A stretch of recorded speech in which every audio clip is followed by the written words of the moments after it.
Hey guys, tonight we're going somewhere loud, sweaty and legally questionable.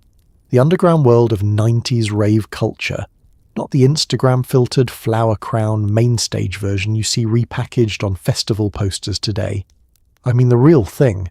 Dark warehouses, no signage, a flyer handed to you by a stranger outside a record shop, and a sound system so powerful it rearranged your internal organs.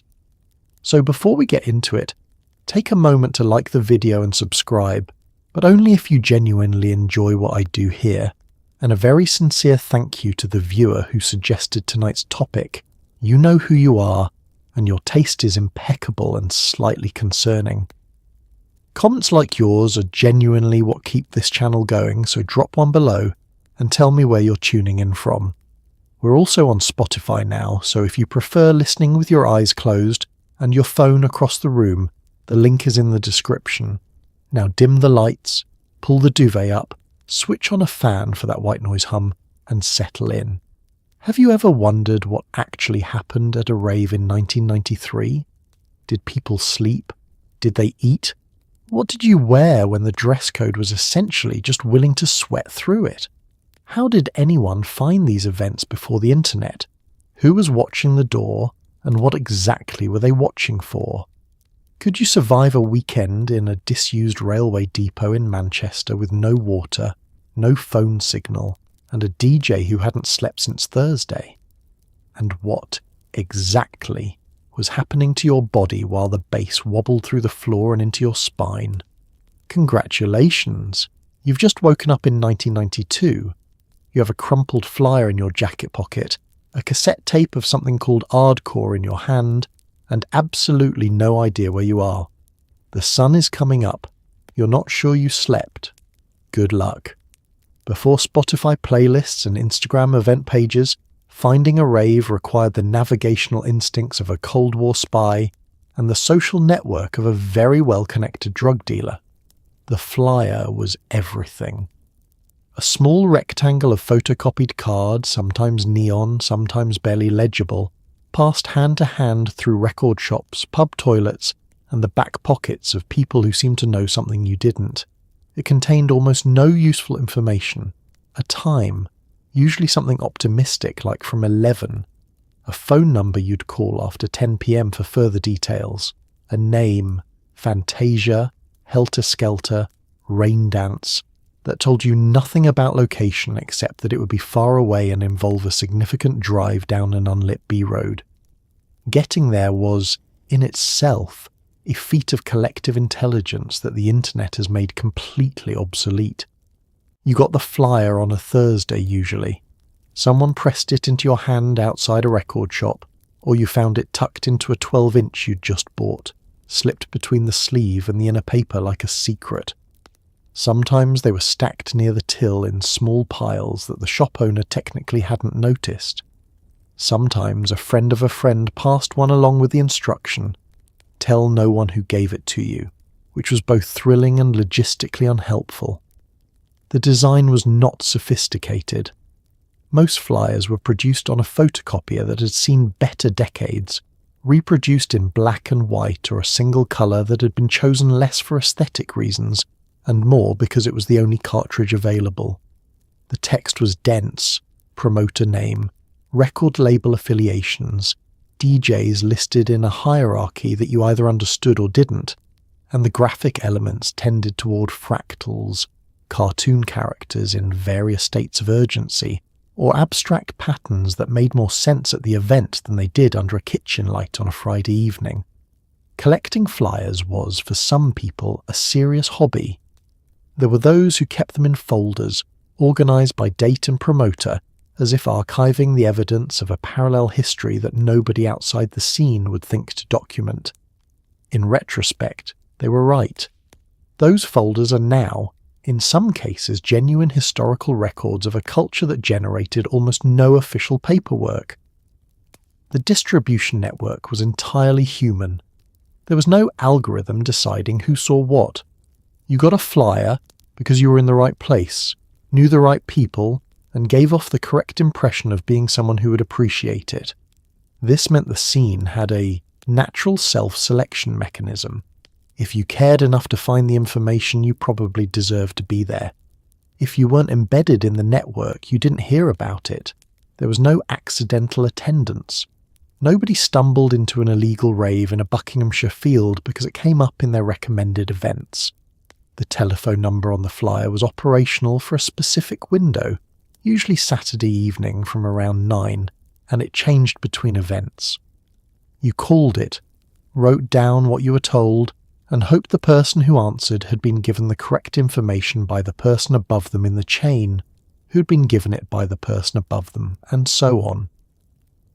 The system worked through trust, repetition, and the specific motivation of several thousand people who very much wanted to be somewhere they weren't supposed to be. By the time the Criminal Justice Act arrived in 1994, the flyer network had become sophisticated enough that some promoters were distributing information in layers. A first call that gave you a meeting point, a second call from the meeting point that gave you the actual location. It was operationally closer to a military exercise than a night out. The fact that it worked, repeatedly, with no central coordination and no digital infrastructure, says something about what human beings are capable of when the music is good enough. Somewhere in Britain, in the early 90s, there was a man sitting next to a landline telephone, waiting. His job was to answer it after 10 p.m. on a Saturday, and, in a voice designed to reveal as little as possible, give you a postcode, sometimes a lay-by, sometimes just the name of a roundabout and the instruction to follow the cars. You were not given time to ask questions.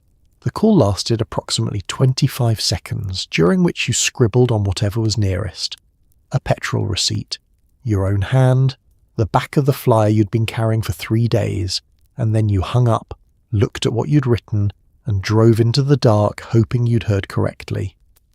The modern equivalent would be ordering a taxi and receiving only the words "it's near a field." The phone line was not a hotline in any official sense. It was usually a domestic landline, sometimes a payphone rented for the evening, sometimes simply the organiser's home number, which they would disconnect at dawn and pretend had never existed. The person answering had been briefed on what to say, and more importantly, on what not to say. They did not confirm the size of the event. They did not confirm who was playing. They did not engage in conversation about whether it was going to be any good. They gave the information and ended the call with the energy of someone who had already answered the same question 400 times and expected to answer it 400 more before 2 a.m. The information given was deliberately partial. A postcode might get you to within a mile. A roundabout name might get you to within 3. After that, you followed the cars, which was both the simplest and most communal navigation system ever devised. If you saw a convoy of vehicles on an otherwise empty B road at midnight on a Saturday, you joined it. If you saw someone pull over at a junction looking uncertain, you wound down your window and compared notes. The rave found itself through collective momentum, like water finding the lowest point in a landscape. This process was slow, it was frequently cold, it involved a significant amount of sitting in car parks and laybys, while someone attempted to decipher handwriting they'd produced while standing outside a phone box in the rain. Arguments occurred, people got separated, vehicles broke down at specific moments that seemed statistically improbable until you considered the age and condition of the average car in the early 90s. The journey was, in many cases, 3 times longer than anticipated, and yet there was something about the process, the accumulation of small obstacles, the collective navigation, the uncertainty that functioned as a kind of preparation. By the time you arrived, having been in the car for 2 hours with 4 other people, having stopped twice, having called the number from a payphone because your handwriting turned out to be illegible, you were not a passive consumer arriving at a managed entertainment product. You were someone who had worked to get there, which meant you were already invested in a way that a ticket purchased online 3 weeks in advance simply cannot replicate. The phone line operators were, in the end, the invisible infrastructure of an entire cultural movement. They answered calls from tens of thousands of people across multiple years of events. They gave directions in the dark to strangers who trusted them completely. They were never credited on any flyer, never listed in any history of the period, and almost certainly still exist, somewhere in their mid-50s, occasionally describing what they did on Saturday nights in the early 90s, to people who respond with polite incomprehension. The venues were not venues. They were former factories, disused cold storage units, empty aircraft hangars, and, in at least one memorable case, a partially decommissioned sewage processing plant. The ceiling was either 20 feet high or absent entirely. The walls sweated. The floor was concrete, occasionally gravel, sometimes whatever the building had been before it stopped being used for its original purpose. There were no seats, no designated exits anyone could locate quickly, no coat check, and no lighting beyond what the promoters had strung up themselves, which was usually UV, strobes, and a single bare bulb marking the bar. The air smelled of diesel generators, cigarette smoke, sweat, and something chemical that you told yourself was dry ice. Finding the venue was the first challenge, using it was the second. These buildings were not designed for human occupation at scale. They were designed for goods, machinery, or processes that did not require comfortable temperatures, adequate ventilation, or any kind of acoustic management. When you put several thousand people into a building designed to store refrigerated meat, the results are predictable to anyone who has ever stood in a large enclosed space and noticed that human bodies produce heat. The promoters did what they could. Generators were brought in, multiple, because one failure would end the night immediately and nobody had any interest in that. Lighting was rigged from beams and structural elements with cable ties and rope, and the kind of creative pragmatism born from having exactly the equipment you had and nothing else. The DJ booth was typically a folding table, occasionally a flatbed truck parked inside the building, with equipment loaded and cabled by people who had been awake since the previous morning. Toilets were the honest answer to the question of what separated a rave from a humanitarian situation. Most illegal venues had no plumbing. Portable chemical toilets were sometimes sourced and delivered in quantities that bore no mathematical relationship to the number of people expected to attend. Sometimes the solution was a section of outdoor ground designated by mutual unspoken agreement. The etiquette around this was informal and universally understood. Nobody discussed it. Everyone managed. The buildings themselves ranged in condition from derelict but structurally adequate to actively alarming. Floors had holes. Staircases led to levels that had no obvious purpose and no guardrails. Roofs leaked with great commitment whenever it rained, which, this being Britain, was frequently. In summer, the buildings retained heat with a determination that suggested they had been specifically engineered for this purpose.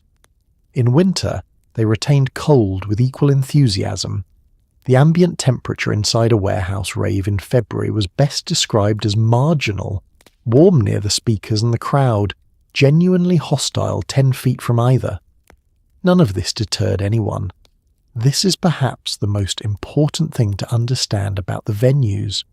People arrived, assessed the concrete floor, the darkness, the smell, the temperature, and the ratio of toilet facilities to attendees, and decided, with full information, having experienced all of this before, that they were in the right place.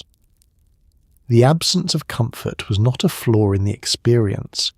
It was, in a way that is difficult to articulate without sounding deliberately contrary, part of what made it feel real. You were not in a managed space designed to make you feel good about spending money. You were somewhere that existed only because a group of people had decided it should exist, for tonight, on the terms they'd set. That, at 2 a.m., with the bass moving through the floor into your feet, was worth a concrete floor and a chemical toilet. The speakers at An illegal rave were not speakers in any sense your living room stereo would recognize. They were walls, stacked towers of subwoofers and mid-range drivers that had been lovingly, obsessively assembled by people who treated audio engineering the way other people treated religion. At close range, the bass did not enter through your ears. It entered through your chest, your jaw, your back teeth. Your vision occasionally shuddered. Loose change in your pocket vibrated. Some attendees reported their heartbeats sinking to the kick drum without any conscious effort. At the highest volumes, prolonged exposure caused the kind of hearing damage that would not reveal itself until your mid-30s, at which point you would ask someone to repeat themselves and briefly think about all those nights in front of the stacks. The sound systems had names. This is worth understanding. They were not equipment, they were identities, with reputations, histories, and devoted followings. Tribal gathering, bedlam, spiral tribe, DIY. When a particular system was announced for an event, people made decisions based on that information alone, regardless of who was playing or where the event was. The sound system was the artist. The DJs were, in a sense, the program. The engineering that went into these systems was serious and largely self-taught. The people who built and operated them had learned through trial, error, and the kind of obsessive attention to acoustic physics that tends to develop in people who have decided that this, specifically, is the most important thing in the world. Crossover frequencies, horn geometry, amplifier headroom. These were not casual interests. They were the subject of intense and ongoing debate within crews who spent more time discussing audio engineering than most people spend on anything. The physical effects of sustained exposure were real and documented, although they were not discussed much at the time because discussing them would have required acknowledging that something with consequences was happening, and the general consensus was that consequences were a problem for a different morning. Sustained exposure to low-frequency sound at high volumes affects the inner ear's hair cells, the tiny sensory structures responsible for converting vibration into neural signal. Hair cells do not regenerate. Every night in front of the stacks was, in a small but permanent way, a withdrawal from an account with a fixed balance. Beyond hearing, the physical sensation of a properly tuned system at full power was something that people consistently described as bodily rather than auditory, not hearing the music so much as being inside it. The bass frequencies, particularly those below 80 Hz, are felt rather than heard, processed through the body's mechanoreceptors as pressure waves. At sufficient volume, these frequencies interfere with normal respiration, create resonance in the chest cavity, and produce a sensation that is, depending on your perspective, either profoundly pleasurable or mildly terrifying. Most people at a rave felt both simultaneously and decided this was fine. The sound systems were treated with a seriousness that bordered on the ceremonial. They were transported in customized trucks, loaded in a specific order, positioned according to principles that had been worked out over years of practical experience, and tested before every event with the kind of focus that suggested the operators understood exactly what they were responsible for. When it worked, when the system was in the right space, tuned correctly, running at the right level, the effect on a crowd was immediate, physical, and total. The music stopped being something you listened to and became something you inhabited. This was not an accident. It was the point. The door at an illegal rave was not staffed by people with clipboards and an earpiece connected to a central booking system. It was staffed by large men who had been there since the previous afternoon, and whose primary skill set was the ability to assess your intentions in under 4 seconds. They were looking for 2 things, police and trouble. Everything else was welcome.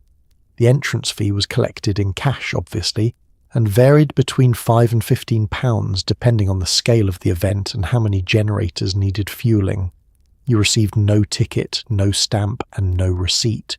You simply paid, were assessed briefly, and were waved through. If You looked wrong, too sober, too alert, wearing the wrong shoes. You might be turned around without explanation. The criteria were never stated because they couldn't be. The door at an illegal event was a legal grey area, worn on the body of whoever happened to be standing there. These were not licensed security professionals. They were people trusted by the organisers, usually from the same social network that had produced the event itself. Friends of friends, former attendees who'd graduated to a more practical role, people with a physical presence and a calm disposition under pressure. The job required both. What they were actually doing, beyond collecting money, was risk management in the most informal sense possible. An undercover police officer in the early 90s tended to be identifiable not by anything specific, no badge visible, obviously, but by a combination of small signals, posture slightly too military, clothing slightly too new, an attention to the surroundings that was observational rather than anticipatory. Door staff learned to read these signals because they had to. Getting it wrong in either direction, letting in someone who would cause problems or turning away an actual attendee, had immediate consequences. The cash collected at the door was counted and distributed in real time. Some of it went immediately toward fuel for the generators, some toward paying the DJs, who were themselves operating in a cash economy with no contracts and no guarantees. Some was held in reserve for contingencies, which at an illegal event could mean anything from a broken generator to a bribe negotiated with local police to an emergency medical situation. The financial architecture of a large illegal rave was improvised and functional in roughly equal measure. There was, at many events, a secondary informal economy operating adjacent to the official door. People sold substances in the immediate vicinity of the entrance, trading in the same cash economy, operating with similar informality.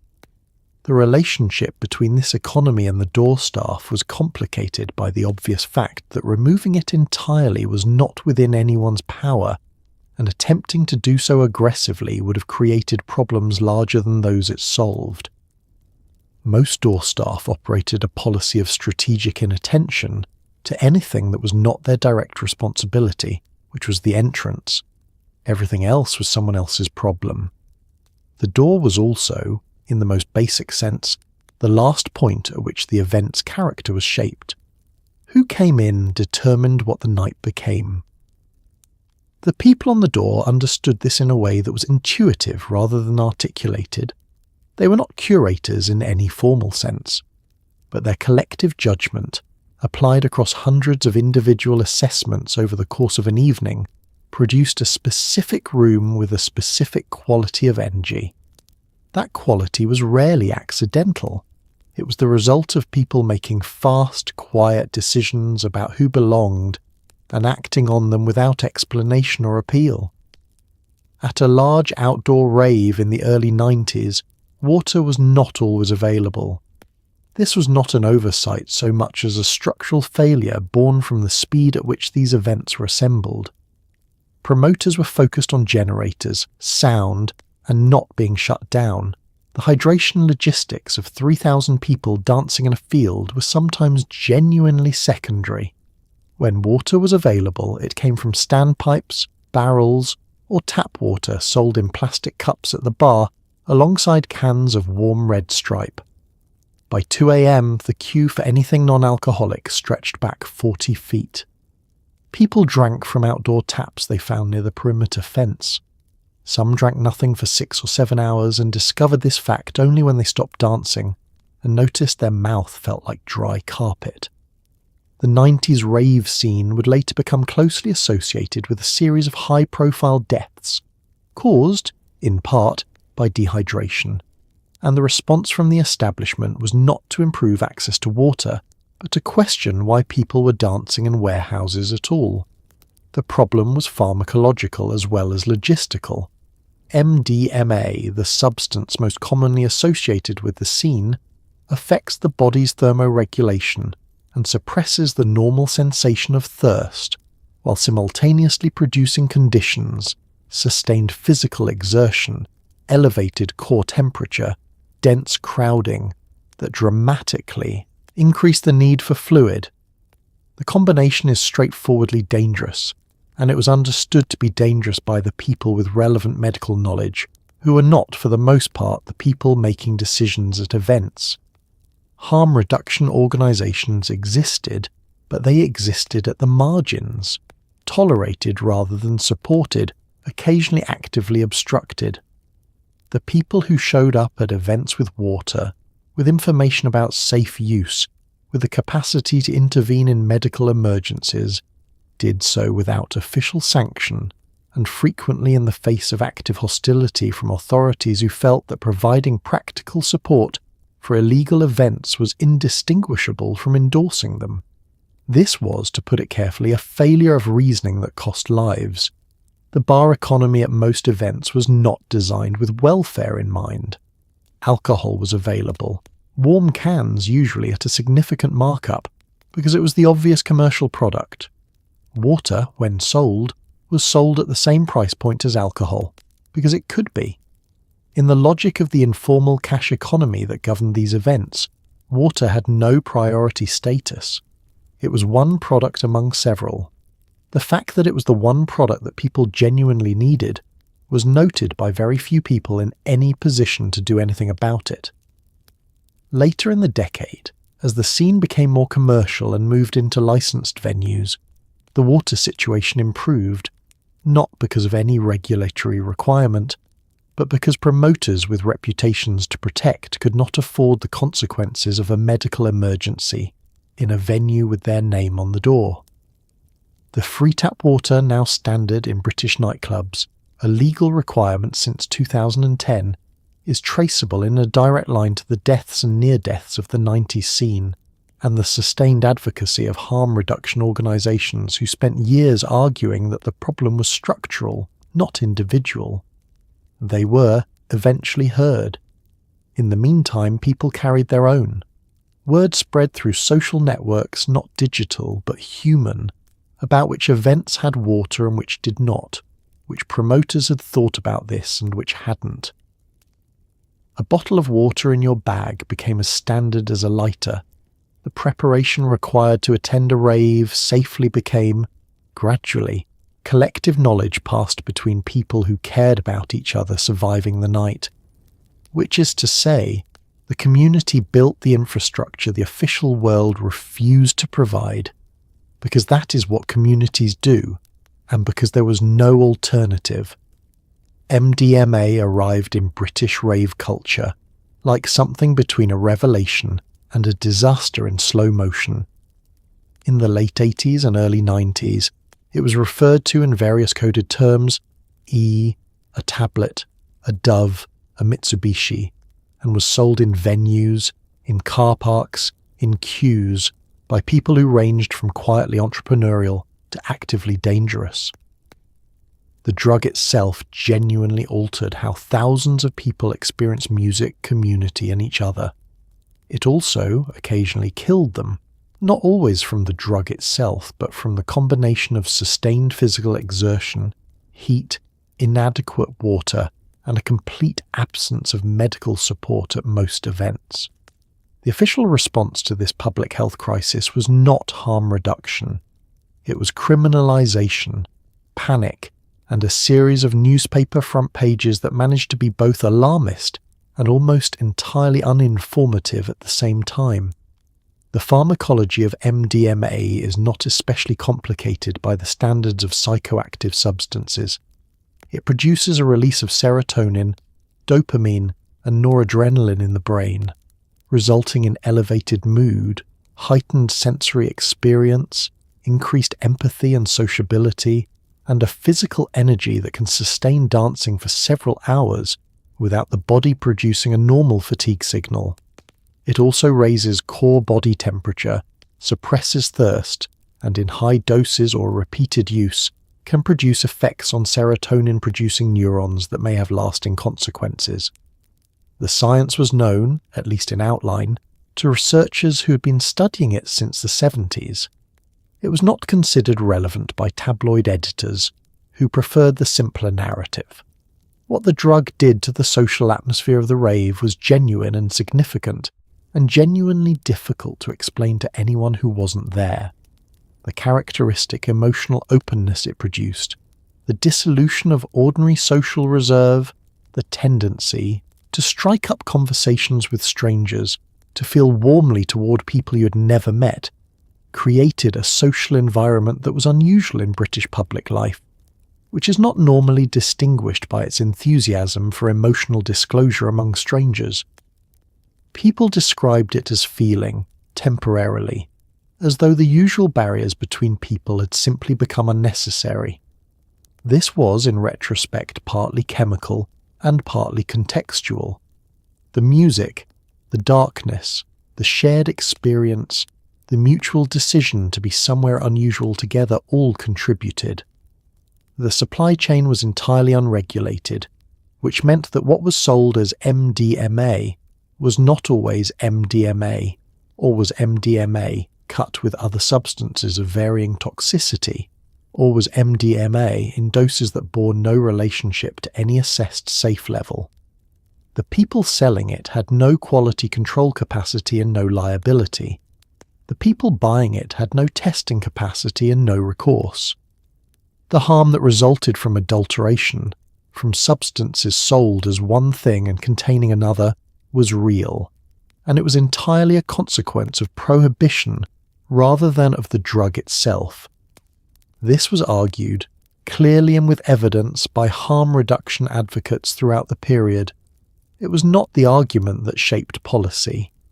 The substances changed over the decade. As enforcement intensified and supply chains were disrupted, substitute compounds entered the market, amphetamines, ketamine, and eventually a series of synthetic substances that were cheaper to produce, harder to detect, and less predictable in their effects. Each substitution was, in terms of measurable harm, worse than the one it replaced.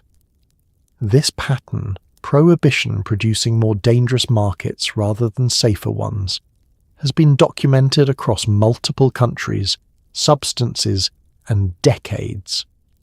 It continued in the 90s rave scene with the consistency of something that was always going to happen and that nobody in a position of authority was prepared to acknowledge.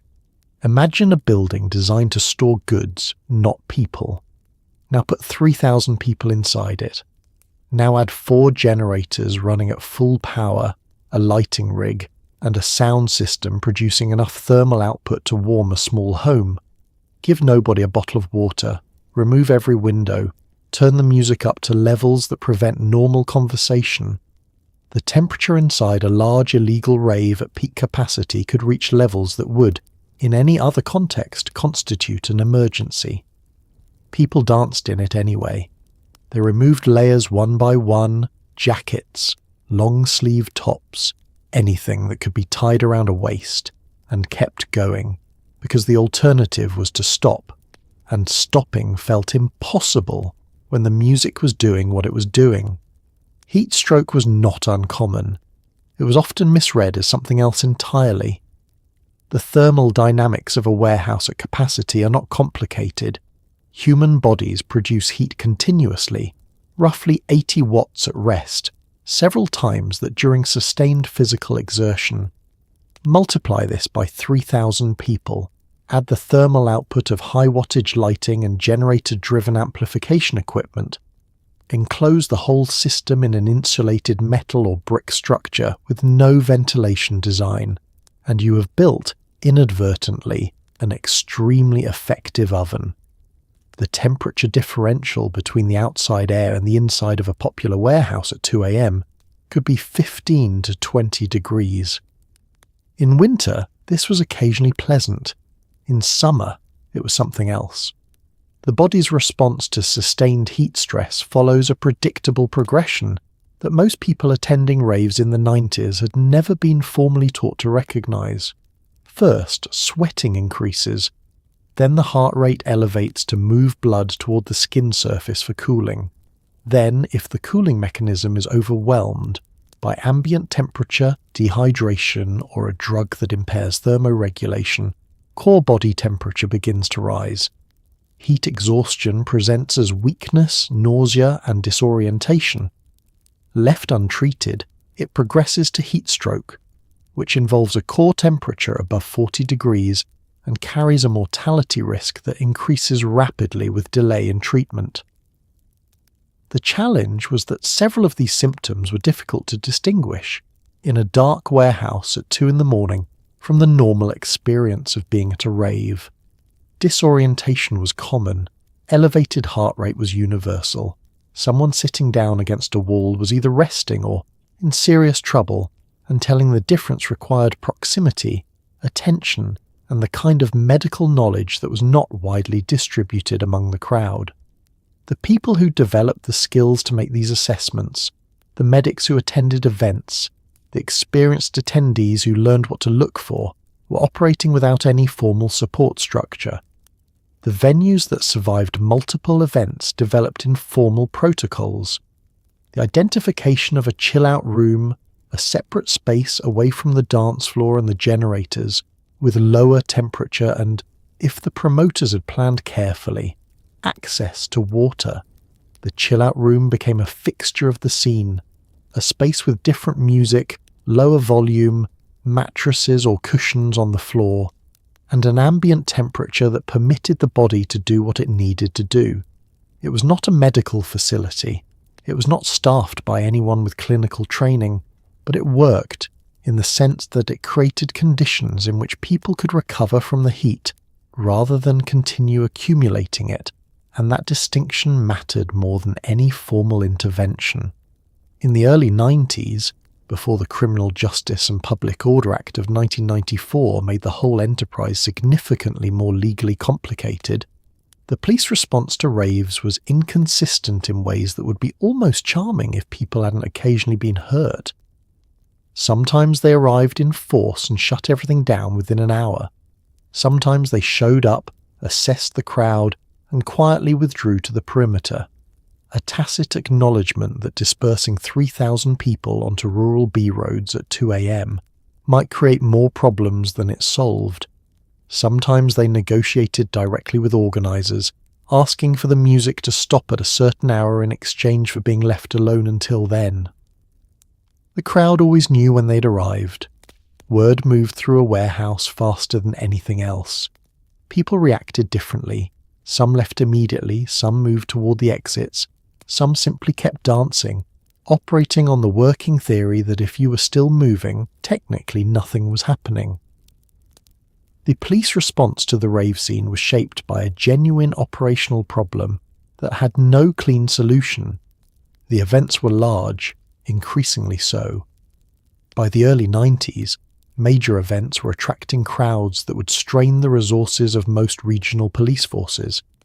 Shutting down an event of several thousand people in a remote rural location involved logistics, sufficient personnel, transport, a plan for managing the dispersal of a large crowd with no obvious route home, and a calculation about whether the disruption caused by enforcement was proportionate to the disruption being caused by the event. This calculation was made differently in different places, by different officers, on different nights. The result was a pattern of enforcement that appeared, from the inside of the scene, as essentially random. Undercover operations ran alongside uniformed presence. Officers attended events in plain clothes, gathering intelligence about organisers, sound system crews, and suppliers. The intelligence gathered was used to build cases, some of which resulted in prosecutions, most of which resulted in equipment seizures. Confiscating the sound system, the most expensive and logistically irreplaceable element of any operation, was the most effective single intervention available to police, because it was the one loss that an illegal promoter genuinely could not absorb quickly or cheaply. The dynamic between police and ravers was not uniformly adversarial at the individual level. Officers who attended events regularly, whether in uniform to shut them down or in plain clothes for surveillance, occasionally developed a working familiarity with the culture that complicated their institutional role. There are accounts from both sides of negotiations conducted in good faith, of informal agreements honoured, of officers who made pragmatic decisions about what was worth pursuing and what wasn't. There are also accounts of raids conducted with a degree of force that was, by any reasonable assessment, disproportionate. Both things were true simultaneously, which is the most honest thing that can be said about a decade of encounters between a countercultural movement and a police force, with contradictory instructions about how to respond to it. The crowd, for its part, developed a sophisticated, operational awareness of police presence. The appearance of a police vehicle at the perimeter of a field could be identified, communicated and acted upon within minutes. The response was rarely panic. Experienced ravers knew that the most useful thing to do was move calmly toward an exit and leave quickly, in the same way that you would leave any situation that had become complicated. The ones who panicked caused problems. The ones who'd been doing this for a few years walked out looking like people who had simply decided it was time to go home, which was both true and strategically correct. In 1994, the British government passed the Criminal Justice and Public Order Act, which contained, buried within its clauses, one of the more remarkable definitions in legislative history. Music at an illegal gathering was defined, in part, as sounds wholly or predominantly characterized by the emission of a succession of repetitive beats. This was, legally, a description of almost all electronic dance music. The Act gave police powers to disperse gatherings of 100 or more people attending or travelling to events where such music was likely to be played, and to confiscate equipment. Promoters who had operated in a grey area now operated clearly in the red. The scene contracted, moved indoors, acquired legal venues, and in doing so began a transformation that would eventually produce the modern festival industry. Entry fees, VIP areas, sponsored water stations, and the complete commercial repackaging of something that had started in a field with a generator and a photocopied flyer. The Act was a response to several years of what the government described as a public order crisis, and what participants in the scene described as people listening to music in fields. The two characterizations were not entirely incompatible, but the gap between them was wide enough to indicate that the people drafting the legislation had not attended many raves, or had attended them in a professional capacity that precluded enjoyment. The repetitive beats definition became, almost immediately, a source of satirical commentary. That the government of the United Kingdom had formally classified a rhythmic structure as a threat to public order was not, to most observers, a moment of great legislative dignity. The Act also targeted other groups, travellers, hunt saboteurs, protesters, in a way that made clear its scope extended beyond the rave scene specifically. It was a piece of legislation designed to remove legal ambiguity from a set of social practices the government found disruptive, and to provide police with tools to act against them without the complications of proving specific criminal intent. The rave scene was one target among several, which is to say, you were in distinguished company if you were dancing to techno in a field, and a police officer told you to leave. The immediate effect on the scene was significant but not terminal. Large illegal raves became rarer and more quickly dispersed. Smaller events continued, adapted, and in some cases became more inventive in their use of temporary spaces and their methods of avoiding detection. The free party scene, which had never operated commercially and had less to lose from the loss of scale, continued in reduced form.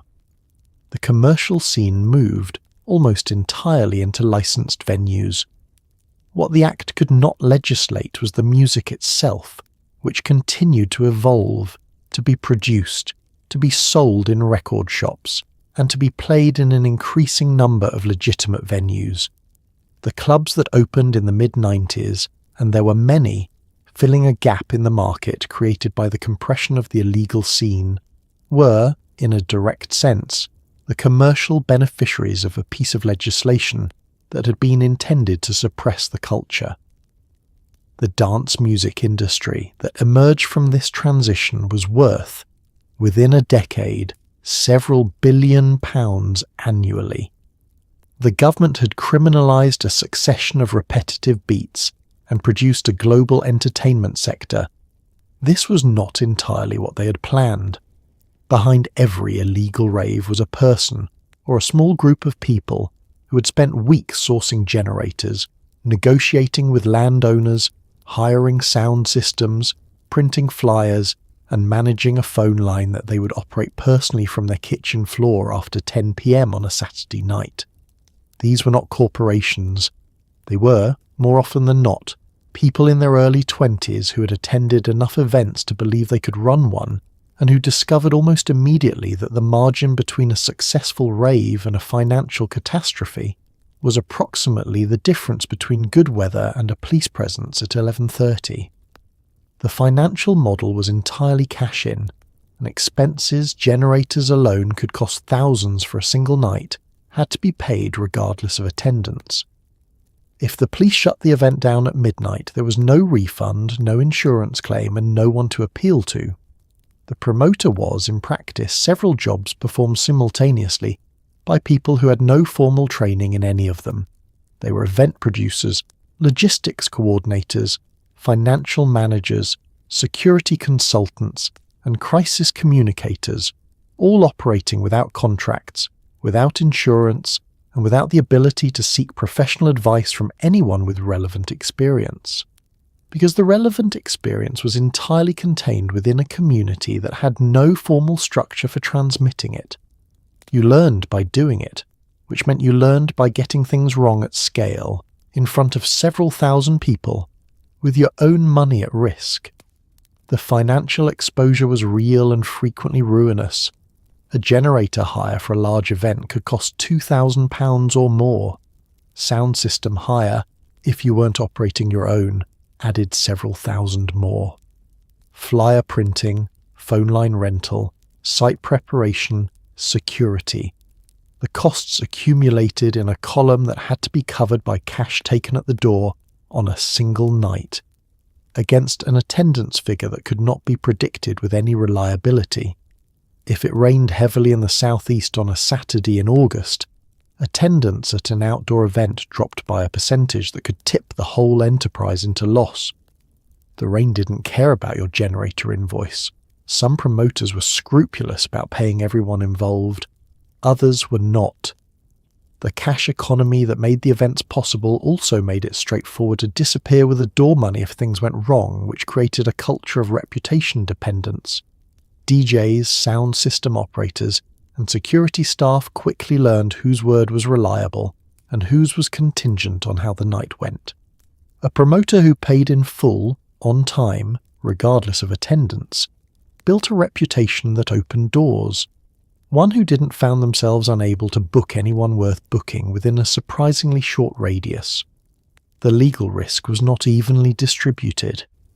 If an event was raided, the promoters were the people most exposed to prosecution, not for attending, but for organising, which carried different charges and significantly more serious consequences. Some promoters operated under pseudonyms. Some used layers of organisation designed to obscure who had made which decision. Some simply accepted the risk as the cost of doing something they believed was worth doing, which is a sentence that sounds romantic in retrospect and was at the time a practical calculation about whether a criminal record was an acceptable professional outcome. What the promoters built, across several years of trial and catastrophic error, was a functioning entertainment infrastructure assembled from no legitimate resources, no institutional support, and no precedent. The modern festival industry, with its professional project management and insurance-backed logistics, stands on foundations those people laid without knowing they were laying anything at all. They were just trying to get the generators running before midnight, which, given everything else they were managing, was achievement enough. By 6 or 7 in the morning, the field, the warehouse, the aircraft hangar had transformed into something that felt like the day after a minor catastrophe. No one had technically survived. People lay on jackets on concrete floors, having arrived at a state beyond tired that didn't have a clean name.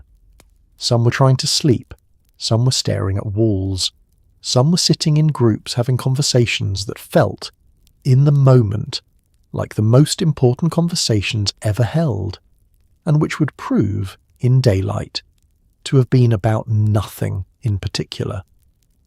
Outside, cars sat in rows, some of them having been there all night. People emerged blinking into cold morning light, because it was always cold at dawn no matter the season, and sat on bonnets or verges, eating whatever they had had the foresight to bring, which was usually crisps and something warm in a thermos that had gone cold. Nobody spoke at full volume. The bass had been replaced by birdsong, and everyone found this slightly suspicious. The transition from inside to outside was its own specific experience. You had been in a dark, loud, warm space for 6, 8, sometimes 10 hours. The body had calibrated itself to that environment completely, pupils dilated, hearing adjusted to the point where normal conversation required effort, skin damp with the particular quality of exertion that dance produces. Then you walked out into daylight, which was brighter than any indoor space, and silence, which was louder than you expected, and cold air, which hit you like something personal. The body's recalibration was not immediate. For a few minutes, standing in a field in the early morning, everything felt faintly translated, present but not quite real, like a photograph of a moment rather than the moment itself. The social dynamics of the aftermath were as specific as everything that had preceded it. People who had danced together for hours and felt genuinely like they understood each other completely discovered, in the morning light, that they didn't know each other's surnames. Conversations that had seemed profound revealed themselves in the gentle honesty of sunrise to have been circular.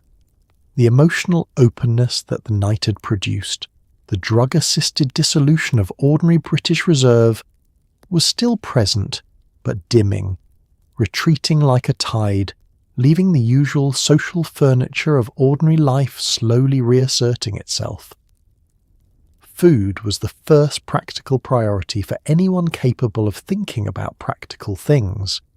The planning ahead of time, the sandwiches in the car, the bananas someone had sensibly packed, the service station on the way home that everyone knew was open at this hour, became the shared logistical project that replaced dancing. People pooled resources. Someone always had more than someone else.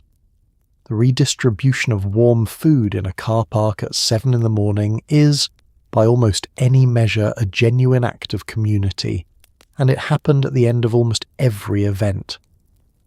The drive home occupied a specific place in the mythology of the scene. Long, slow, conducted at speeds well below the limit on roads that felt unfamiliar in daylight, with music playing at a volume that suited people who had already heard too much. Conversation was sparse. Sleep among passengers was frequent. The driver operated on a combination of determination and the mild paranoia that the morning produces in people who have been awake since Friday and are now, technically, responsible for several lives on a motorway. Arriving home was not triumphant. It was quiet, almost solemn, a re-entry into ordinary life that required, for most people, approximately 2 days to complete. Sunday was written off, Monday was negotiated, Tuesday, usually you were back. The 90s rave aesthetic did not begin as a fashion statement. It began as a practical response to a specific set of environmental conditions. Concrete floors, extreme heat, unpredictable weather, and the need to move continuously for 6 hours. Oversized hoodies could be tied around waists when the temperature peaked and pulled on again in the early morning cold. Boiler suits were waterproof. Trainers, not heels, not boots, not anything with a restricted toe box, were non-negotiable. Bucket hats kept sweat out of your eyes. The look that emerged from these requirements was then photographed, sold back, and eventually turned into a premium streetwear aesthetic that sells for £300 a piece in contemporary boutiques whose customers would not have survived an hour at the events that inspired it. The wardrobe logic of the experienced raver was purely functional, and the function was survival across a 12-hour environmental range. You left home in the early evening, possibly still at ambient outdoor temperature, and needed to remain comfortable through the peak heat of a packed warehouse at 2 a.m. and the cold of a field at 5 in the morning. This is not a range that any single outfit manages elegantly, which is why layering became structural. Not layering as a style choice, layering as a temperature management system, each item selected for its ability to be removed, stored on your person, and redeployed without requiring a bag. Bags were a problem. A bag on a dance floor was a liability, something to monitor, to hold, to lose, to have stolen. The solution was clothing with pockets deep enough to be useful, or no bag at all, which meant everything you brought had to fit on your person. Keys, money, a small amount of whatever you were taking, a bottle of water, if you'd planned ahead. The archaeology of a raver's pockets in 1993 would have revealed a specific, consistent inventory that tells you almost everything about the experience it was designed to support. The trainer had a significance that went beyond the practical. Certain models accumulated cultural weight through repetition, the Nike Air Max, the Reebok Classic, the Adidas Gazelle, not because they had been endorsed by anyone associated with the scene, but because they worked. They were available at a price most people could manage, and they appeared at enough events often enough to become associated with the culture by sheer frequency. This is how subcultural style actually develops, not through design but through use, not through intention but through repetition. The fashion industry, which documents these processes more carefully than the people living through them, noted this and filed it away for later. The gender dynamics of rave fashion were relatively flat by the standards of most club cultures. The practical requirements of the environment applied equally to everyone, and the aesthetic that emerged from those requirements did not particularly differentiate by gender. Women wore the same oversized clothes, the same trainers, the same functional layers. This was not a scene built around being looked at, which meant it was not a scene that imposed a particular aesthetic cost on women in the way that most nightlife cultures do. You were there to dance. What you wore was what you could dance in. That is a lower bar than most, and a more honest one. In 1992, the music at a British rave was undergoing something between a revolution and a fracture. What had started as acid house splintered into regional variants and subgenres with names that meant nothing to outsiders and everything to those inside. Hardcore, which was fast and euphoric. Jungle, which arrived like a different weather system entirely. Complex percussion structures laid over bass frequencies that felt biological. Techno, colder and more relentless, arriving from Detroit via Berlin via a record shop in Brixton. These were not merely different tempos, they were different philosophies of what a body should do on a dance floor and why. Arguments about which genre was superior were conducted at volumes that made them difficult to follow, but easy to feel. The music was the event. The warehouse was incidental. Hardcore in its early 90s British form was built around a specific emotional register, euphoria, urgency, and a tempo, around 160 beats per minute, that pushed the body past the point at which normal decision-making was entirely possible. The vocals were pitched up until they were barely recognizable as human, which produced a sound that was simultaneously joyful and slightly unhinged, a quality that suited the rooms it played in perfectly. You did not think while listening to hardcore, you moved, and the movement was the thought. Jungle arrived as a disruption. Where hardcore was primarily a white British phenomenon with roots in the Midlands and the South East, jungle carried the influence of Jamaican sound system culture. The emphasis on bass weight, on rhythm as structure rather than backdrop, on the MC as an essential voice rather than an optional addition. The percussion in jungle records was dense, layered and fast. Breakbeats sampled and manipulated into patterns that rewarded close attention without requiring it. You could dance to jungle without understanding it. The more you understood it, the better the dancing got. This is not a property shared by all music. Techno, arriving from Detroit with a different history and a different ideology, found its British audience in specific cities, Sheffield, Birmingham, parts of London, and appealed to a sensibility that was, on balance, more interested in mechanism than in emotion. Detroit techno was made by black American producers, Juan Atkins, Derek May, Kevin Saunderson, as a response to post-industrial urban America. Its sounds referenced machinery, repetition, and a future that was simultaneously inevitable and threatening. British audiences heard this and understood it, if not intellectually, then physically. A lot of British cities in the early 90s had recently experienced the closure of industries that had employed their parents. The sound of machines, made into music, made into something you could move to, was not a difficult sell. What these genres shared was an approach to musical time that was different from anything that had preceded them in mainstream British culture. The beat was not an accompaniment to something else. It was the thing itself, and everything else, melody, vocal, atmosphere, was built around and through it. This produced music that was, depending on your relationship to it, either the most involving sound you had ever encountered or a headache of impressive duration. The people in the warehouses had already decided which it was. The DJs at 90s raves were not celebrities in the modern sense. Most of them were people who'd been collecting records for years, who understood the architecture of a set, how to build energy, how to hold a crowd at a peak, when to drop back, and who performed this skill in near-total darkness, sometimes to thousands of people, occasionally to 40, frequently to a crowd so altered by various substances that the DJ's technical decisions were only partially audible to anyone. The records were 12-inch vinyl. The equipment was 2 Technics turntables and a mixer. The skill involved was real and significant and almost entirely unrecognized outside the scene itself.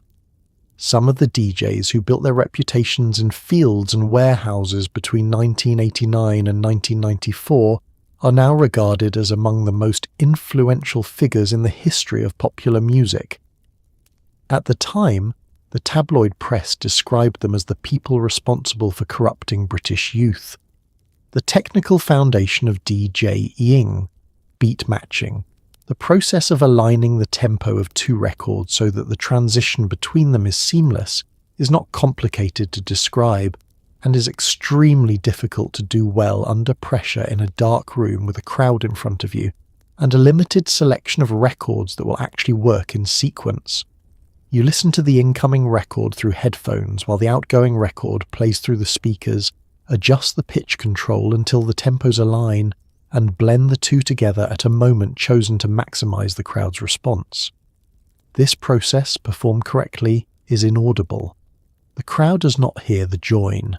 They hear continuous music that builds and shifts and moves without interruption. Performed incorrectly, it sounds like 2 songs playing simultaneously at slightly different speeds, which is one of the more dispiriting experiences available in a nightlife setting. The record collection was the foundation of everything.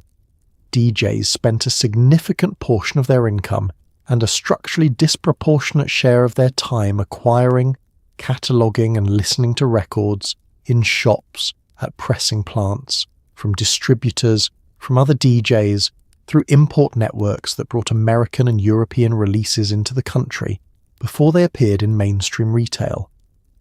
The knowledge embedded in a serious record collection was not just about having the right tracks, It was about understanding how they related to each other, which records worked in sequence, which would kill a room if played at the wrong moment, which were reliable at peak time and which needed the right context to work. This was information accumulated over years and not transferable by any means other than experience.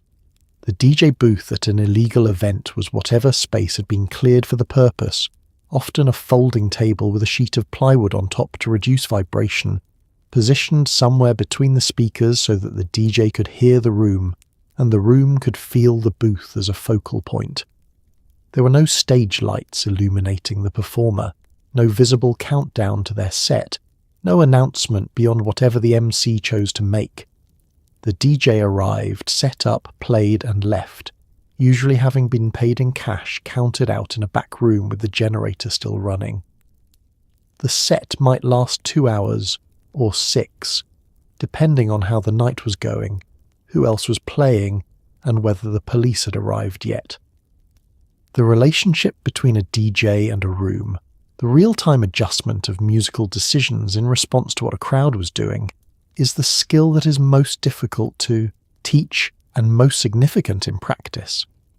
Reading a room means noticing which records produce forward movement and which produce stillness, which drops produce a physical response and which produce polite appreciation, when to push the energy and when to hold it, when to take a risk and when to play it safe. The DJs who were exceptional at this were recognised within the scene immediately and completely. Their names passed through the flyer network as reliable indicators that a night would be worth attending. That was the whole of the reward system. Reputation, built record by record, room by room, in buildings that no longer exist. Between 1988 and 1994, the British tabloid press ran a sustained campaign of coverage about rave culture that managed to be simultaneously horrified, prurient, and comprehensively inaccurate. Events that attracted tens of thousands of people were described as orgies of drug use and criminal activity. The music was described as noise. The attendees were described in language that suggested they had temporarily lost their minds and would recover only upon returning to respectable employment and Radio 2. The deaths that did occur, and some did, and they mattered, were covered in ways that ignored the structural conditions that produced them. The absence of water, the lack of harm reduction, the refusal of medical services to engage with events they considered beneath their mandate. The coverage was, in most cases, more interested in making a moral point than in understanding what was actually happening. The tabloid coverage followed a structure so consistent across outlets and years that it could almost be described as a genre. The elements were a dramatic opening about the scale of the event and the youth of the participants, a description of drug use sourced from police statements rather than medical professionals, a quote from a concerned parent or local counsellor, a reference to associated crime in the vicinity of the venue, and a closing paragraph implying that the government needed to act. The formula was applied to events ranging from small warehouse parties to the Castle Morton gathering with almost no adjustment for scale, context, or variation. This produced a portrait of the scene that was simultaneously too large and too simple. What was actually happening was considerably more complex and considerably less dramatic, depending on your starting position. Tens of thousands of people were gathering in unusual locations to listen to music that most of their parents didn't understand and to take substances that the law classified alongside heroin. Some of them were having the most significant experiences of their social lives. Some of them were having a moderately good time and would go home and watch television tomorrow. Some small number of them were in genuine danger, usually due to conditions that better information and better facilities could have addressed. The ratio of these outcomes was not what the tabloid coverage suggested. The press had a specific difficulty with the emotional dimension of the rave experience. Accounts from participants described feelings of connectedness, openness, and something that was sometimes called love, a generalized warmth toward other people in the room that was partly pharmacological and partly contextual.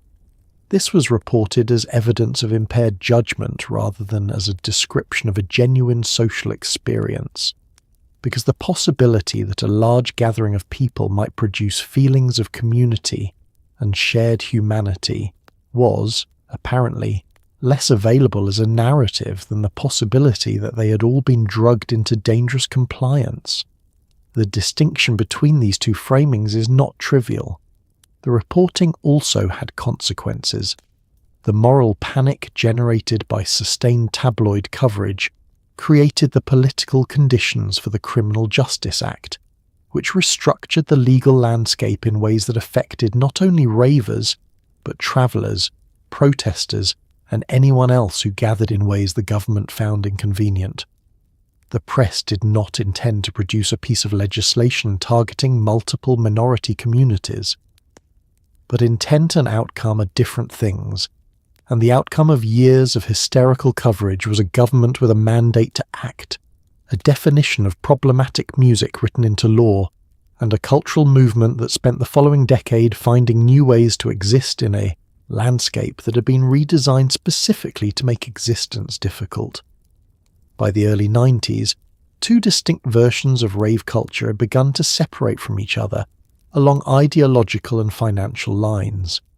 On one side, the free party scene, sound systems with names like Spiral Tribe and DIY, who organised events with no entry fee, no commercial interest, and a political philosophy rooted in the idea that music and collective experience should not be products. On the other, the commercial promoters who ran ticketed events in licensed venues operated with budgets, security contracts, and a business model. Each regarded the other with a degree of suspicion that occasionally sharpened into contempt. The Free Party movement explicitly rejected the commodification of a culture they felt had been created communally. The commercial scene argued, not unreasonably, that legal venues offered some protections that a warehouse simply couldn't. Both were correct. Neither was interested in saying so. The philosophical divide was real, but it was also complicated by the degree to which the two scenes shared personnel, music, and audience. The same DJs sometimes played free parties and commercial events in the same month. People who attended ticketed raves also showed up in fields with no entry fee. The music did not change depending on who was paying for the generator. What changed was the context, the economics, and the implicit statement made by the choice of venue and price, or absence of price. The Free Party position was, at its most articulate, an argument about access. Culture produced by a community should be accessible to that community regardless of income. The entry fee, however modest, created an economic threshold that some people could not cross. The commercial promoter's counter-argument was practical. The equipment costs money, the site costs money, the security costs money, and the alternative to charging at the door is not having any of those things. Both arguments were correct as statements of their respective situations, and irreconcilable as positions. The commercial scene also carried a different relationship to legality. Licensed venues required compliance with a set of rules, noise limits, capacity restrictions, licensing hours, that fundamentally shaped the experience they could offer. The freedom that made the illegal warehouse special, the absence of curfew, the volume unrestricted by noise ordinance, the permission to continue until everyone had decided to stop, was not available at a venue with a license that could be revoked. The commercial scene was, by definition, a managed version of something that had originally defined itself by its resistance to management. There were people in each camp who had contempt for the other, and their contempt was genuine and specifically articulated. Free Party advocates described commercial promoters as having taken a communal resource and applied a price tag to it, converting shared culture into a product, admitting only those who could pay. Commercial promoters described the Free Party scene as romantically self-destructive, providing no safety, no water, no medical support, and no accountability at the cost of the people who attended.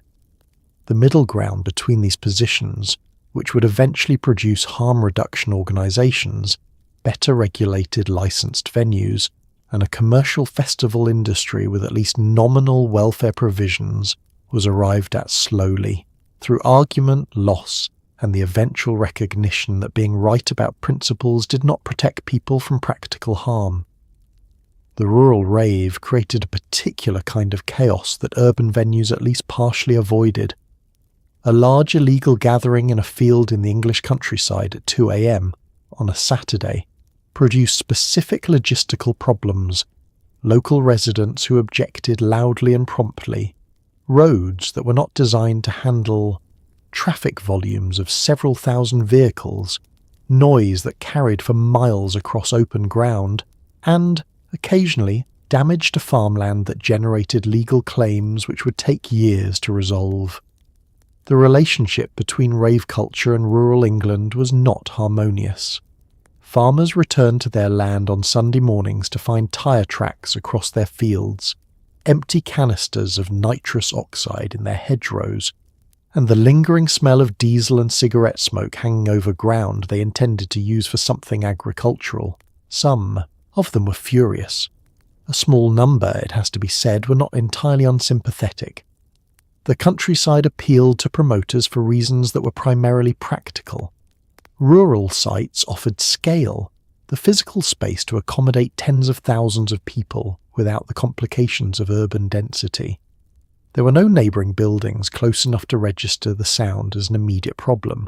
There was often no one to call the police for the first several hours, which was the window in which most events needed to establish themselves. A large crowd is significantly harder to disperse than a small one, and a crowd that has been in place for several hours is harder to disperse than one that has just arrived. The geography of the countryside provided time, and time was the organiser's most important resource. The acoustic properties of open land were, however, a double-edged asset. Sound travels differently across flat rural terrain than it does in an urban environment, where buildings absorb and block it. A sound system operating at event volume in an open field produces a noise footprint that extends for miles in all directions, decaying slowly enough to be audible and identifiable and locatable from distances that surprise people who haven't thought about the physics. Residents who live several miles from an event could hear it clearly enough to be kept awake and, more relevantly, clearly enough to give police a bearing on its location. The countryside offered space but not silence, and the assumption that distance provided cover was regularly disproved by the arrival of police at events whose organisers had believed themselves sufficiently remote. The damage to land was a genuine and lasting grievance. Agricultural land is not simply open space, it has a specific productive function, managed on a seasonal schedule, whose disruption has financial consequences. Several thousand vehicles driven across a field compacts the soil in ways that affect drainage and crop growth for years.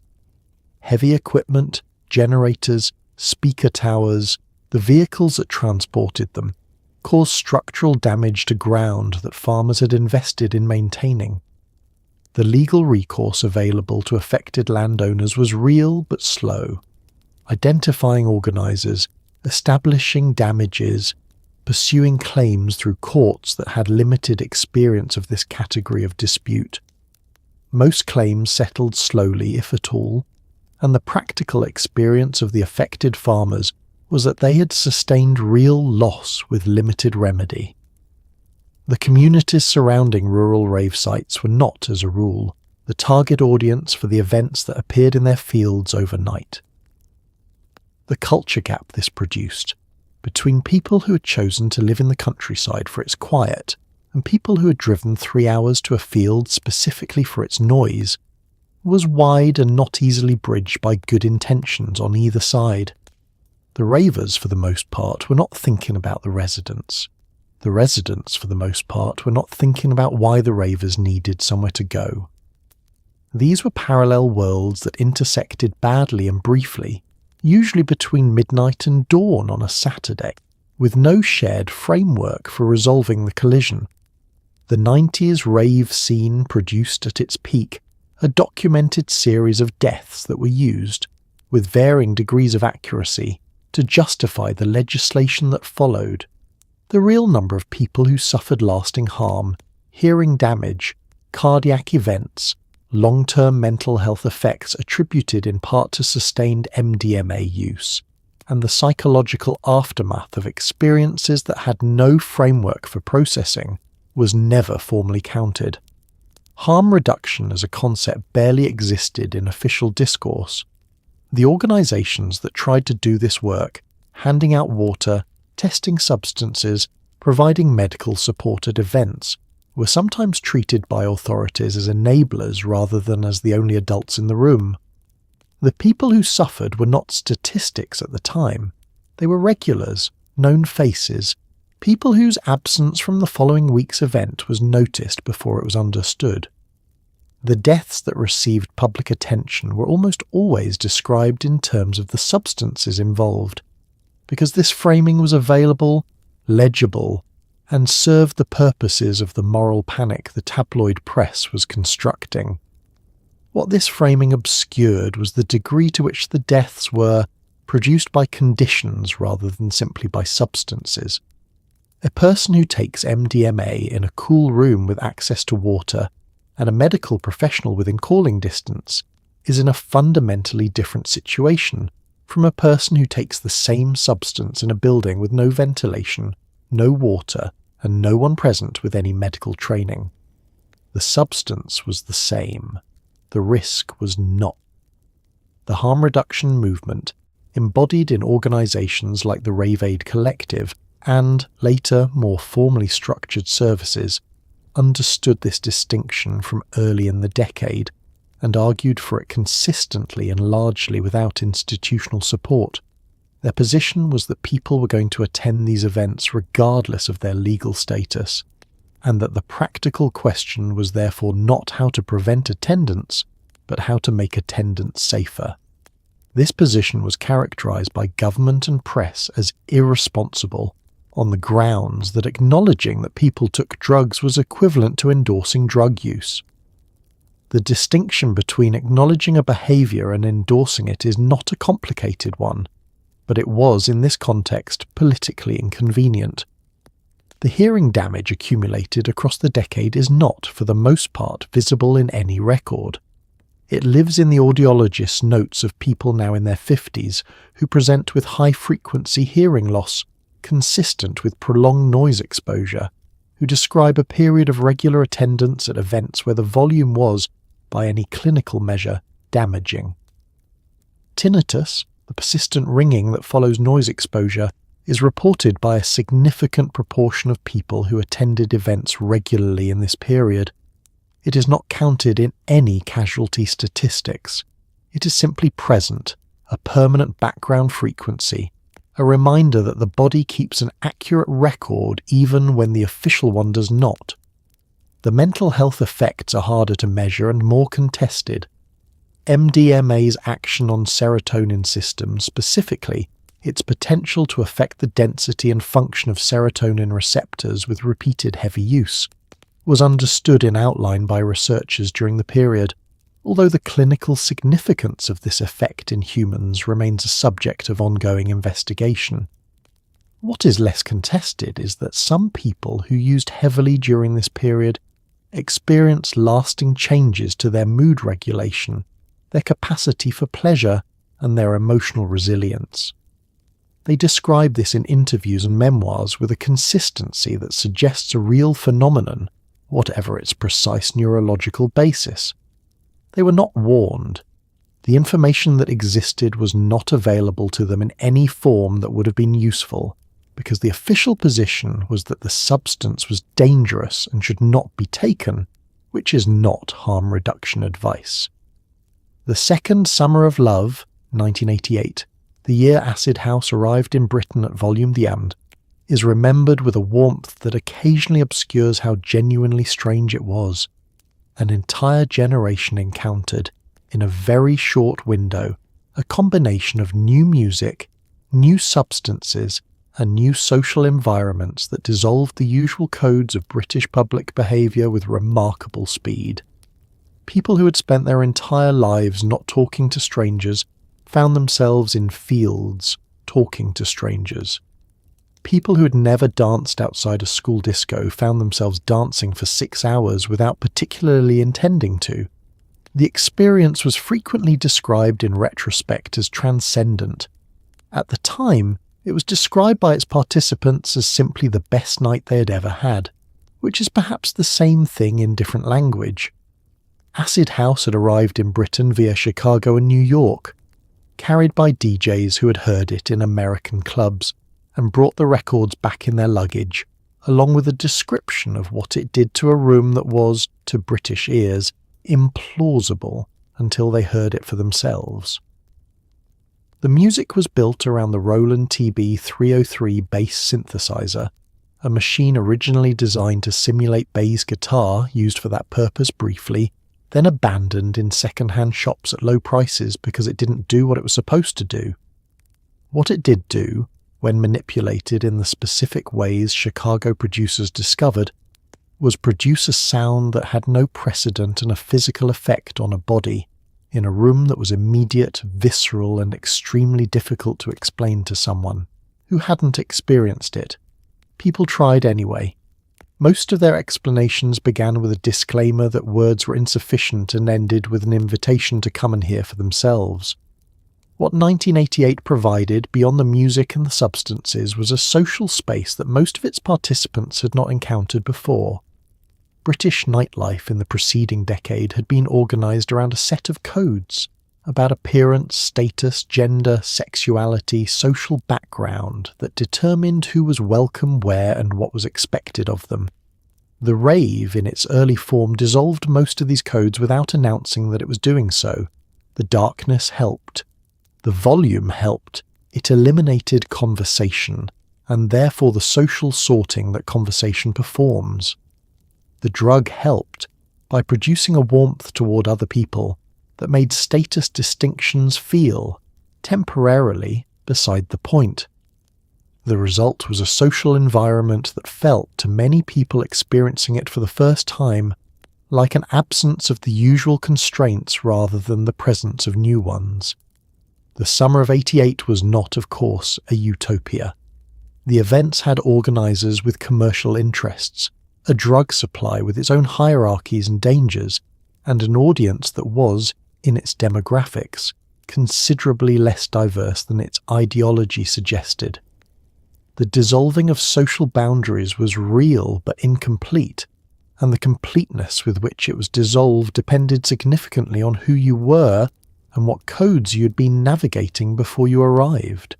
Still, the experience of that summer, and the experiences that built on it through the following years, produced a generation of people who had felt, at least once, what it was like to be in a room with thousands of strangers and feel something other than threat or indifference toward them. That experience had consequences that extended well beyond Saturday nights in fields. What those consequences were is a question worth asking, and the answer is still being written. The exit from rave culture was rarely dramatic. It was gradual, a function of age, circumstance, and the slow accumulation of Sunday mornings that had become harder to recover from. People in their mid-20s discovered that dancing until 8 a.m. produced consequences that required increasingly longer recovery periods. Some left because they had children. Some left because the scene itself changed, became more commercial, more expensive, more like the mainstream culture it had originally positioned itself against. Some left because people they loved were struggling, and remaining in the environment felt incompatible with caring about them. A handful never fully left at all. They are in their 50s now, occasionally to be found at events with names referencing the original era, standing near the speakers with an expression that suggests they are measuring the present against a memory and finding the measurement complicated. The body was usually the first thing to register her opinion. The recovery time from a full weekend, Friday night to Sunday morning, with whatever had been taken in between, extended gradually, and then, past a certain point, suddenly. People described a threshold, somewhere in their mid-20s, where the enjoyment of the experience remained essentially unchanged, but the cost of it multiplied. 2 days of recovery became 3. The low mood that followed certain substances, which had once resolved by Monday morning, began extending into Tuesday, Wednesday, occasionally further. The body was keeping a more accurate account than the mind was, and eventually the account came due. Some exits were precipitated by specific events, a friend's hospitalization, a moment of clarity at 5 in the morning in a field that had lost whatever quality had once made it feel necessary, a relationship that required a choice between 2 ways of spending weekends. These were the exits that felt like decisions. The more common exit was less defined, a gradual reduction in frequency that was never formally announced, a series of events not attended for reasons that seemed individually reasonable, and then a longer gap, and then the realization, without any particular moment attached to it, that you had stopped going. The social consequences of leaving were specific to the tightness of the community. For people whose entire social world had been built around the scene, whose friendships, relationships and weekly rhythms were organized around events, leaving created a gap that ordinary social life did not automatically fill. The intimacy produced by shared experience in unusual environments is real, and it does not transfer easily to dinner parties or Sunday afternoons in the park. Some people found that their friendships, stripped of the context that had generated them, didn't sustain themselves in daylight at normal volume. This was not always anyone's fault. It was the nature of a community built around a specific kind of experience, rather than around the people themselves. The ones who left for reasons of harm, their own or someone else's, carried the exit differently. There is a particular quality of departure that comes from deciding that something you loved was damaging you, or the people around you, beyond what you were willing to continue absorbing. This departure required a renegotiation of memory, how to hold the genuine joy of the experience alongside the genuine cost of it, without resolving the tension in either direction. Most people who made this exit did not conclude that the whole thing had been a mistake. They concluded that it had been something real, with real consequences, and that they had reached the limit of what they could manage.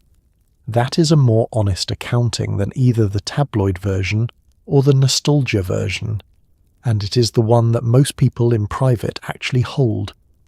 The sound system crews of the 90s, Spiral Tribe, DIY, Bedlam, Circus Warp, and dozens of others operated not as businesses, but as something closer to intentional communities organized around a shared technology. Members lived together, built their equipment together, traveled together in convoys of aging vehicles loaded with speakers, generators, and the specific kind of optimism that makes it possible to set up a full sound system in a field at midnight while knowing the police may arrive within the hour. The internal hierarchies were informal but real. The skills involved, electrical engineering, logistics, negotiation, crowd management, were substantial and self-taught. The social bonds formed within these groups were, by many accounts, among the most significant of their members' lives. Some crews are still active, some are reunions, some never formally dissolved but simply became something else over time, which is perhaps the most honest outcome. The convoy was the most visible expression of crew identity. A sound system on the move looked like nothing so much as a small travelling settlement, a line of vehicles of varying age and roadworthiness, painted or decorated in ways that made the group identifiable to those who knew what they were looking at, loaded with equipment that represented years of acquisition and hundreds of hours of construction. The convoy moved toward a site that had been identified and prepared by advance parties, navigating roads that were not designed for the load being carried. stopping at intervals to address mechanical problems that were as predictable as they were inconvenient. The journey was part of the commitment. You were not attending an event, you were part of an operation. The technical labour of building and maintaining a large sound system was distributed across the crew according to competence rather than formal role. People learned what they needed to learn because the alternative was that something didn't work. And if something didn't work at an event, there was no one to call. Electrical faults were diagnosed and repaired in the field. Blown components were replaced with parts carried specifically for that purpose. Generators were maintained, fueled, and managed by people who had learned generator mechanics from each other and from necessity. The knowledge base of a well-functioning crew was genuinely substantial, representing an informal technical education that most of its holders had never formalized in any credential.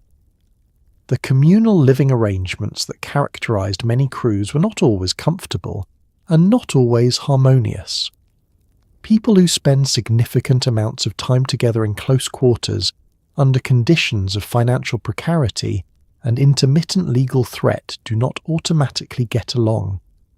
Disputes about resources, creative direction, personal behaviour, and the direction of the project were common and sometimes irresolvable. Crews split, reformed, merged with others. Individuals left and joined in patterns that reflected personal incompatibility as often as political disagreement. The mythology of the sound system crew as a perfectly functional alternative community obscures the ordinary human difficulty of actually being in one. What held them together, when they held together, was the shared experience of the event itself, the moment when the system was running and the crowd was present, and the whole complex, expensive, legally precarious structure was doing what it existed to do. That moment validated everything that had preceded it and made the effort feel proportionate. The crew members who describe this moment in interviews do so with a consistency that suggests it was genuinely extraordinary, not merely satisfying but revelatory, a confirmation that the thing they had built together was real, and that their collective decision to build it had been correct. That feeling, in the specific form it took in a field in Britain in the early 90s, is not available by other means. The people who experienced it knew this at the time and have not forgotten it since. One of the less documented figures in the 90s rave narrative is the landowner, the person who arrived at their property on Sunday morning to discover it had hosted an event they had neither sanctioned nor anticipated. Some were simply furious. Some pursued legal action, with varying success, against organisers who were often difficult to identify and had, in most cases, moved on. A small number of landowners were, quietly, willing participants. Fields were rented in advance, discreetly, by promoters who understood that the right piece of land in the right location was worth money to both parties. These arrangements were never formalised. They couldn't be, but they existed, which is to say, the 90s rave scene operated in places with the tacit cooperation of people who have never appeared in any documentary and who would prefer to keep it that way. The willing landowner occupied an interesting moral position. By accepting payment for the use of their land for an illegal gathering, they were participants in the event's existence, however distant from the dance floor they remained. The money was, in most cases, cash, substantial enough to represent a meaningful contribution to farm income in a period when agricultural margins were under sustained pressure, and it was not declared, because declaring it would have required explaining what it was for. The arrangement worked precisely because neither party wanted to formalise it, and both parties understood that discretion was the condition under which the transaction was possible. The unwilling landowner's experience was, in most respects, worse. The first indication that something had happened on your property was usually sonic, the sound travelling across open land in the early hours, the bass reaching the farmhouse before you had any context for it. By the time you understood what was happening, the event was already established. The crowd already present in numbers that made unilateral intervention both impractical and unsafe. Calling the police was the available option, and it was exercised. But the response time to a rural location and the complexity of dispersing a large crowd meant that hours typically elapsed between the call and any meaningful action. The legal framework for compensation was present but impractical. A landowner could pursue civil action against the organisers of an illegal event that had caused damage to their property. Establishing who the organisers were was the first difficulty. Serving legal papers on people who operated without fixed addresses or formal organisation was the second. Pursuing a case through courts against defendants who lacked significant assets was the third. Most claims settled for amounts that did not reflect the actual damage caused, after processes that cost more in legal fees than the settlement recovered. What is perhaps most striking in retrospect is how few of these encounters produced any actual dialogue between the two parties, the landowner whose Sunday morning had been destroyed, and the several thousand people who had, on the same morning, had the night of their lives on that person's property. The ravers, in almost all cases, had left before the owner arrived. The owner's experience of the event was the aftermath, tyre tracks, the litter, the compacted ground, without any of the preceding 12 hours that had produced it. The event and its consequences were experienced by entirely different people, with no shared context and no mechanism for exchange. This is, among the many asymmetries of the rave era, perhaps the most quietly absurd. The 90s rave scene produced, at its peak, a documented series of deaths that were used, with varying degrees of accuracy, to justify the legislation that followed. The real number of people who suffered lasting harm, hearing damage, cardiac events, long-term mental health effects attributed in part to sustained MDMA use, and the psychological aftermath of experiences that had no framework for processing, was never formally counted. Harm reduction as a concept barely existed in official discourse. The organisations that tried to do this work, handing out water, testing substances, providing medical support at events, were sometimes treated by authorities as enablers rather than as the only adults in the room. The people who suffered were not statistics at the time. They were regulars, known faces, people whose absence from the following week's event was noticed before it was understood. Monday morning in 1992, after a rave that had started Friday night and not concluded until Sunday at noon, required a specific set of physical and cognitive adjustments that were difficult to explain to colleagues, family members, or anyone who had spent the weekend in a normal way. The body was tired in ways that sleep could not immediately address. The mind was occupied with a kind of residual luminosity, the afterglow of an experience so structurally different from ordinary life that re-entry felt, briefly, like returning from somewhere foreign. People went to work, they sat at desks, they answered phones. They did this in a state that was not quite present, replaying fragments of a warehouse floor and a bass line, and a moment at 4 a.m. when everything had felt, with complete conviction, entirely fine. They told almost nobody. This was, in most workplaces, the sensible option. The concealment required a particular kind of social performance. You were tired, but you could not explain the specific quality of the tiredness, because explaining it would require explaining what had produced it, which would require disclosures your workplace was not equipped to receive.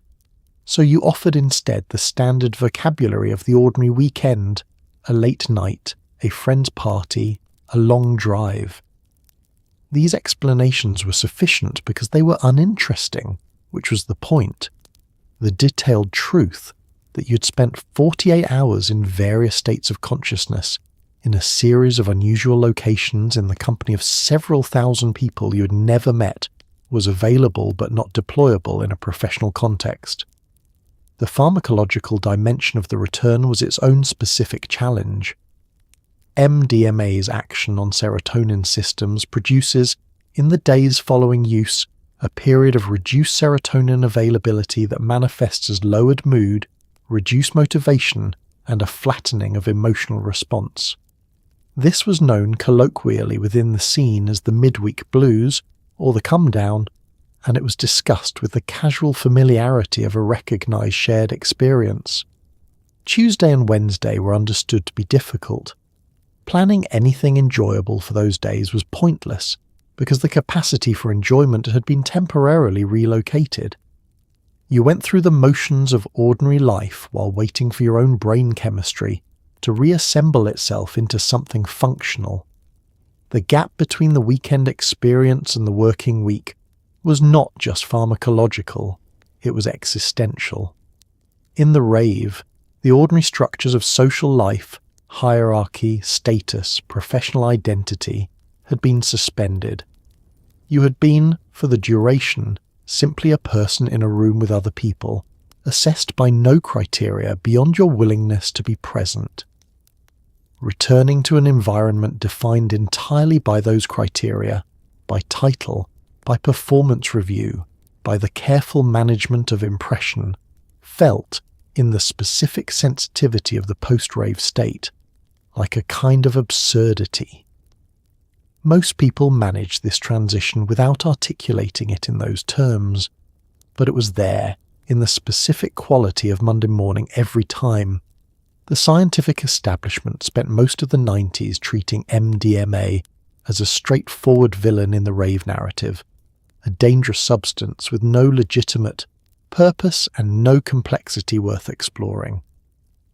What was not widely reported at the time was that MDMA had, prior to its scheduling in the United States in 1985, been used therapeutically by a small number of psychiatrists who considered it a uniquely useful tool in treating trauma and relationship difficulties.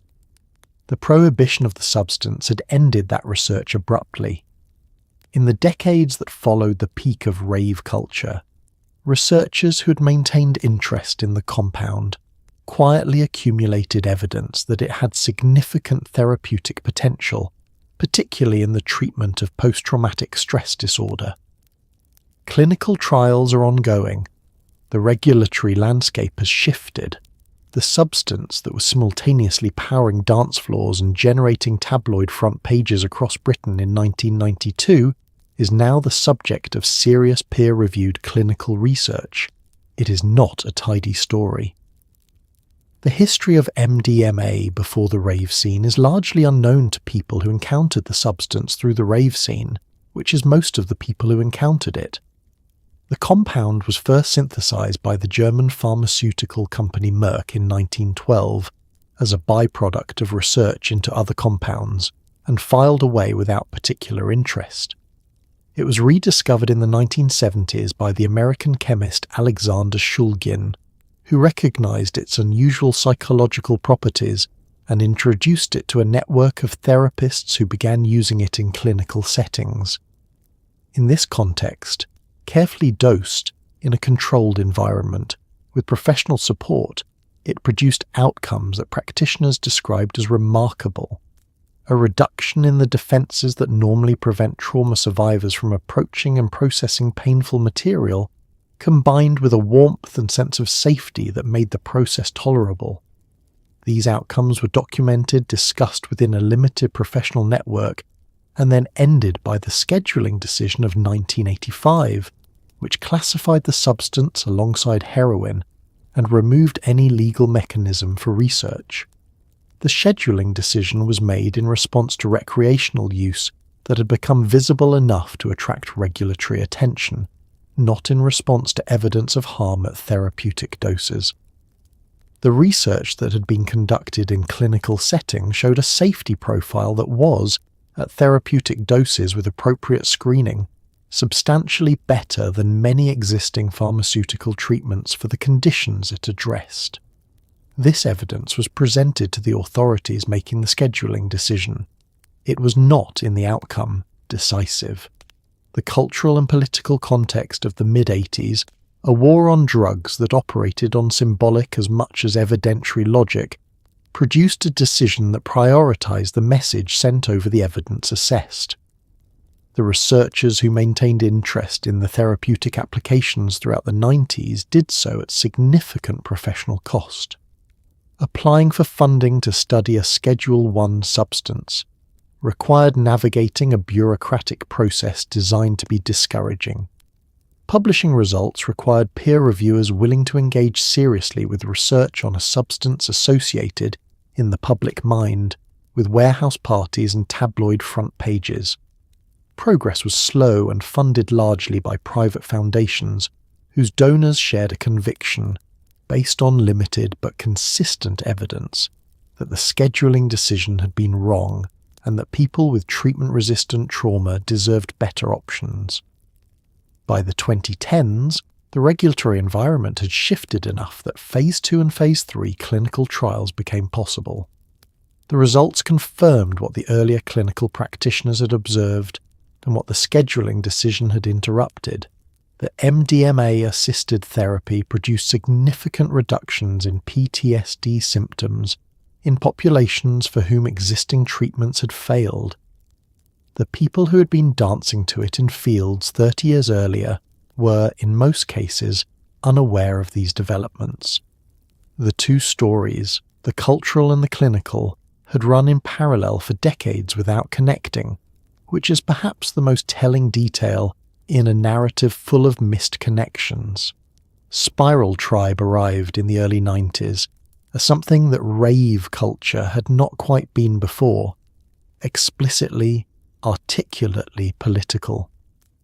This London-based sound system didn't just play music in fields, they articulated a philosophy. They argued that free access to music and collective experience was a right, not a product, and they organised their events accordingly, charging nothing, accepting no commercial sponsorship, and moving constantly ahead of police enforcement. They became the most high-profile symbol of the Free Party movement and the most obvious target for the legislation that followed. In 1992, at Castle Morton Common in Worcestershire, Spiral Tribe and a coalition of other sound systems assembled what became the largest illegal rave in British history, an estimated 25,000 people over several days. The Castle Morton rave is frequently cited as the direct catalyst for the Criminal Justice Act. The government had been watching, now it acted. Spiral Tribe's philosophy was not, in its own terms, complicated. They believed that music and the experience of collective dancing were forms of human expression, fundamental enough that they should not be conditional on the ability to pay for them. They believed that the commercialization of the scene, the entry fees, the sponsored events, the gradual absorption of the culture into the entertainment industry was a betrayal of something that had originated as a communal resource. They expressed these views not primarily through written manifestos, but through the consistent practice of organising free events, regardless of legal consequence. The practice was the argument. Castle Morton happened through a combination of intention and accident that is characteristic of how large historical events tend to occur. Spiral Tribe and several other sound systems had been travelling toward a pre-planned free festival that was broken up by police before it could establish itself. The convoy redirected to Castle Morton Common, an area of open common land where, under existing law, the right to gather was not straightforwardly revocable.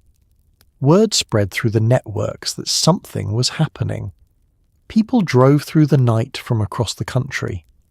By the time the scale of the gathering became apparent to local authorities, it was already too large to disperse without a level of force that no one in the relevant positions was prepared to authorise. The days that followed were, by accounts from people who were there, extraordinary in the specific way that things are extraordinary when they are clearly historical and you are inside them without sufficient distance to understand what you are witnessing. 25,000 people gathered on a hillside in Worcestershire, listening to multiple sound systems running simultaneously, existing in a temporary city that had self-organised with no planning, no infrastructure, and no authority. Food appeared through communal networks, water was sourced, people slept in vehicles and tents and in the open air. The music continued around the clock. The legal aftermath was long and largely unsuccessful as a prosecution. 13 members of Spiral Tribe were charged with public order offences. The trial lasted months. They were acquitted. But the acquittal was operationally irrelevant, because the legislation the government had already drafted in response to Castle Morton passed regardless of the trial outcome. The Criminal Justice Act targeted the conditions that had made Castle Morton possible: the legal ambiguity around common land, the gatherings of 100 or more people, the music characterised by repetitive beats, and removed them. Spiral Tribe, following the Act's passage, left Britain. They moved to continental Europe and continued throwing free parties in countries whose legal frameworks were not yet configured to stop them. The philosophy travelled. The music travelled. The people who had been at Castle Morton remembered it, with a specific quality of memory reserved for things that were, in their moment, genuinely unprecedented. By the mid-90s, much of what had started in fields and warehouses had moved into licensed clubs, venues with late licenses, professional security, and a door policy that replaced the informal assessment of the earlier legal scene with something more standardised and in many cases more exclusionary. The Hacienda in Manchester, Fabric in London, Renaissance in Nottingham, these became the cathedrals of a scene that was professionalising itself. The music was the same, or descended from the same roots. The entry fee was no longer £5 cash. The atmosphere was managed. The toilets were, in most cases, functional. Something had been gained, and something, depending on who you asked, had been quietly lost. The particular texture of an experience that existed partly because no one had planned it to exist, and partly because everyone present had made a small, deliberate choice to be somewhere they weren't supposed to be. The Hacienda deserves its own sentence, because its story is the story of the transition in concentrated form. Opened in 1982 as a music venue by Factory Records and New Order, using royalties from Blue Monday, which remains one of the more remarkable deployment decisions in the history of record label finances, it became, in the late 80s and early 90s, the most important club in Britain. Its architecture was wrong for a nightclub. A former yacht showroom with high ceilings, poor acoustics, and a layout that distributed people across too much space to generate the density that good dance floors require. It addressed these problems through sheer cultural weight, through the quality of its bookings, and through the specific alchemy that produces great venues, a combination of factors that cannot be designed but occasionally assembles itself anyway. The licensed club offered something the warehouse could not: reliability.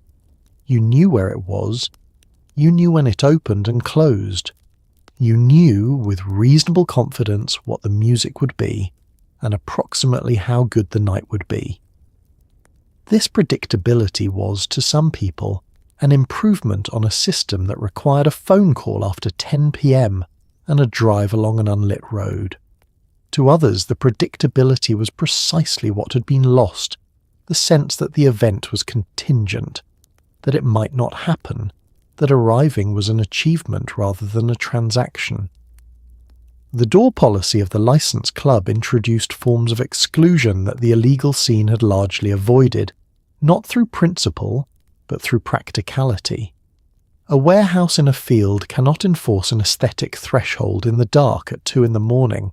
A licensed venue with a queue management system and staff with clipboards can, and did.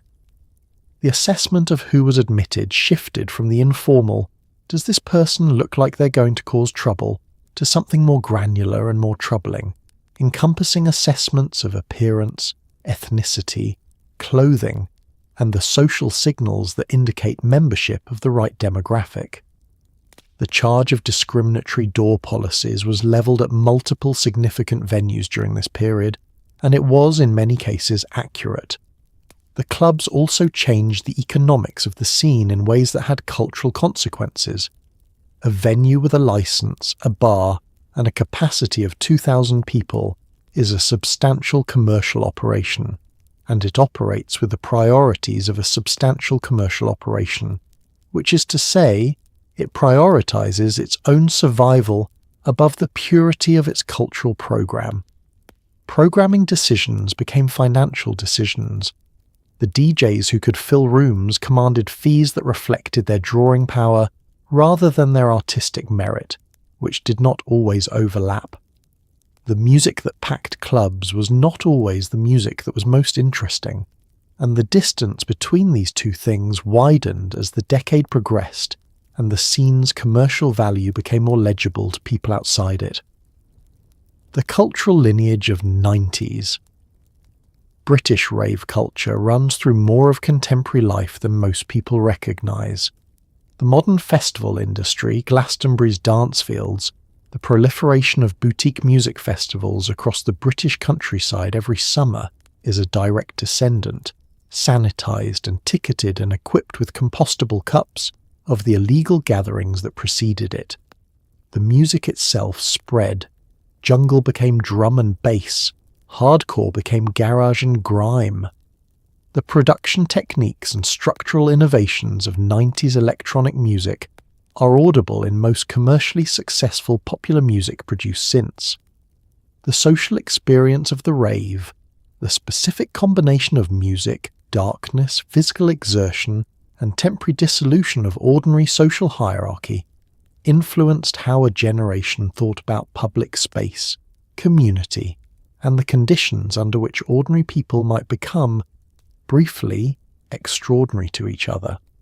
The festival industry's debt to the rave scene is most visible in the infrastructural decisions that are now standard and were once innovations: free water, medical provision, harm reduction services, designated quiet areas, chill-out spaces.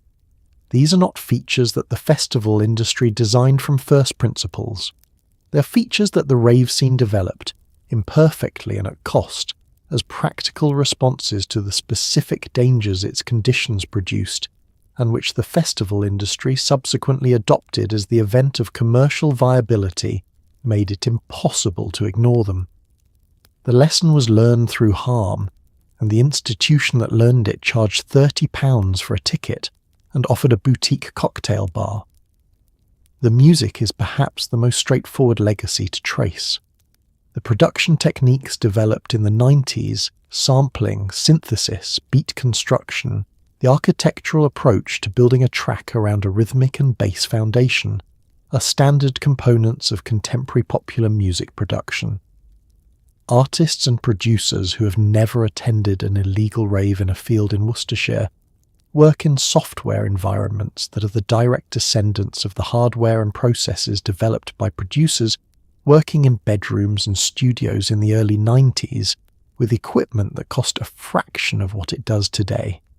The genealogy is traceable, genre by genre, production technique by production technique, from the current chart to the warehouse. The social legacy is harder to quantify and more contested. A generation of people who had formative experiences in environments defined by the temporary dissolution of ordinary social hierarchy went on to occupy positions across British society in politics, media, business, education, public health. Whether those experiences produced any lasting change in how those individuals understood community, access, hierarchy, and the rights of people to gather in unusual places for unusual purposes is a question that doesn't lend itself to measurement. What can be said is that the people who are there carry a specific reference point, a memory of what it felt like when the usual rules were suspended, that has not disappeared simply because the event that produced it no longer exists. The harm reduction movement that emerged from the rave scene's casualties produced organisations and frameworks that now operate across multiple contexts: music festivals, nightlife venues, homeless services, drug treatment programs. The practical knowledge developed by people handing out water in warehouses in the early 90s was formalised, institutionalised, and extended into settings its originators never anticipated. It is perhaps the most concrete and least celebrated legacy of the period, the conversion of an emergency response to an unacknowledged crisis into a professional discipline that saves lives in contexts that have no obvious connection to a sound system in a field. Nostalgia for the 90s rave scene is a specific and slightly complicated emotion, because what people are remembering is not just a set of events but a set of conditions that no longer exist and cannot be recreated by purchasing the right trainers. The conditions included youth, illegality, genuine uncertainty about what would happen next, and the particular quality of experience available only when something is new, when nobody has yet decided how to feel about it, what it means, or how to market it. Reunion events exist. Compilations are released. Documentaries are made with the archive footage that makes the warehouses look larger and more golden than the fluorescent reality. People attend these things and enjoy them, and also know on some level that they are not the same thing. This is not a failure of the event. This is simply what it means to have been there. The nostalgia is complicated by the question of what, exactly, is being remembered. Accounts from people who were present in the early 90s vary in ways that suggest the experience was not uniform, that the same warehouse on the same night produced substantially different experiences depending on who you were, where you were in the room, what you had taken, who you were with, and what you were bringing to it from your ordinary life. The homogenizing effect of retrospective myth-making, the tendency to produce a single golden account of what the scene was, obscures the degree to which it was, as all social environments are, multiple things simultaneously. The reunion events that emerged from the mid-2000s onward have their own specific character. The music is correct, the records are the records, played by some of the same people who played them originally, on equipment that has been maintained and occasionally upgraded. The crowd is older, in most cases more comfortable, certainly more expensively dressed than the original attendees. The toilets are better, the water is free, the room is legal, and the license has been obtained by professionals, and the whole event exists within a regulatory framework that the original scene was defined by its relationship with outside. Something real happens in these rooms. People who shared something extraordinary find themselves in the same space again, and that is not nothing. It is, however, different. What cannot be recreated is the condition of not knowing. The first time you heard a particular record, in a particular room, in 1992, you did not know what it was going to mean. You did not know that the culture you were in the middle of was going to be documented, analysed, celebrated, and turned into a heritage industry. You did not know which of the people around you would know for the rest of your life and which you would never see again. You did not know if the event would be shut down in an hour. The not knowing was not incidental to the experience. It was structural to it. Nostalgia, by definition, is memory with the uncertainty removed, which means it is a different thing from what it's describing, and yet the nostalgia persists with a tenacity that suggests it is meeting a genuine need. People who are there return to it, in conversation, in the records they still play, in the specific quality of attention they give to a particular bass line heard unexpectedly in a supermarket or a film, because it was real, and reality leaves marks that don't respond to the passage of time or the availability of better toilets. The warehouses are gone, the fields have been ploughed or developed, the flyers are in folders in spare rooms. But the memory of what it felt like to be in a room where the usual world had been suspended, even temporarily, even imperfectly, that memory is not going anywhere.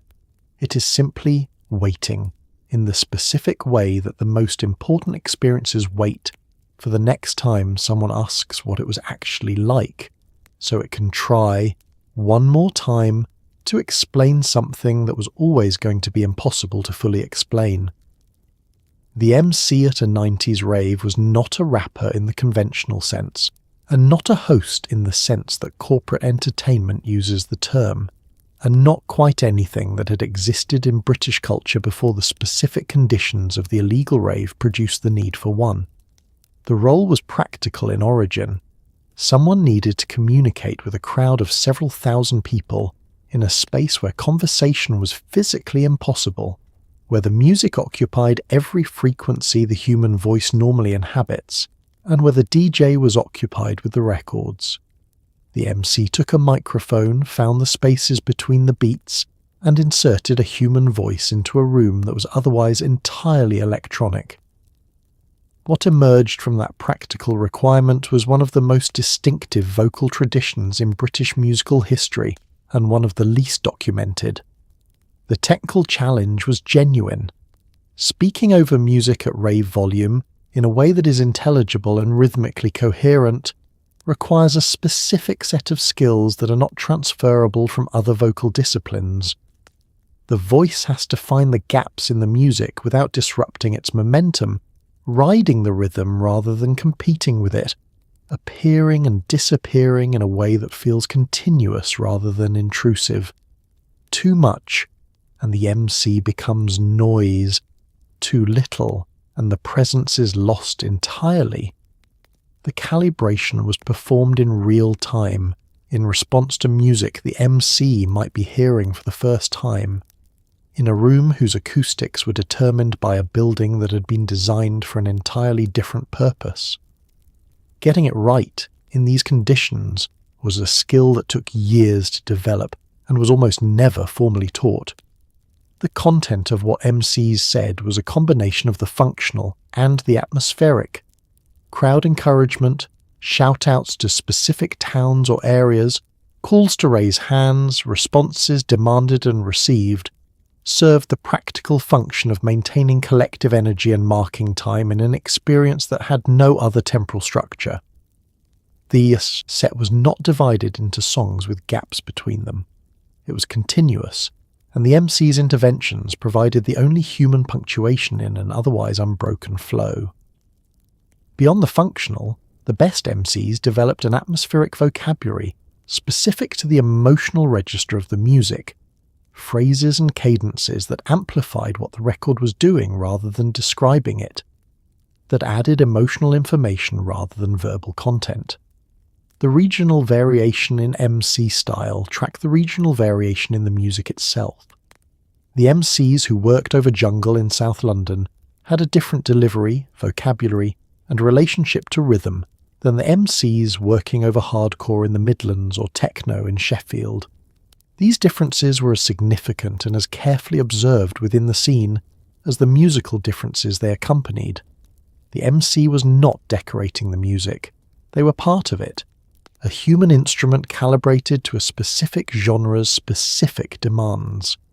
The career trajectory of a 90s MC was, if anything, less formally structured than that of the DJs. There were no agents, no contracts, no standard fee agreements. Payment was negotiated individually, collected in cash, and subject to the same unreliability that characterized every financial transaction in the informal economy of the scene. Some MCs built reputations that carried them through to the commercial era, into licensed clubs, onto legally released recordings, eventually onto stages at festivals where the audience had paid £150 for a weekend ticket. Others remained permanently within the underground, their names known within a specific scene and nowhere else, their contributions unrecorded except in the memories of people who were in the rooms. Both outcomes were possible, neither was predictable. The voice in the dark, finding the gaps between the beats, could not know, in the moment of speaking, which it was going to be. The music that filled the warehouses and fields of the 90s rave scene was not, for the most part, made in professional recording studios with professional equipment and professional engineers.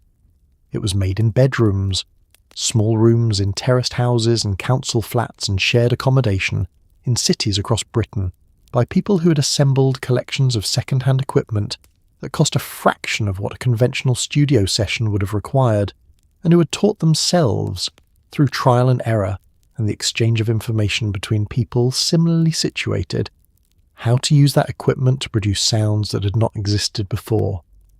The results were released on small independent labels, pressed in quantities of 500 or 1,000 copies, distributed through record shops that specialized in exactly this music, and played by DJs in exactly the rooms we have been describing.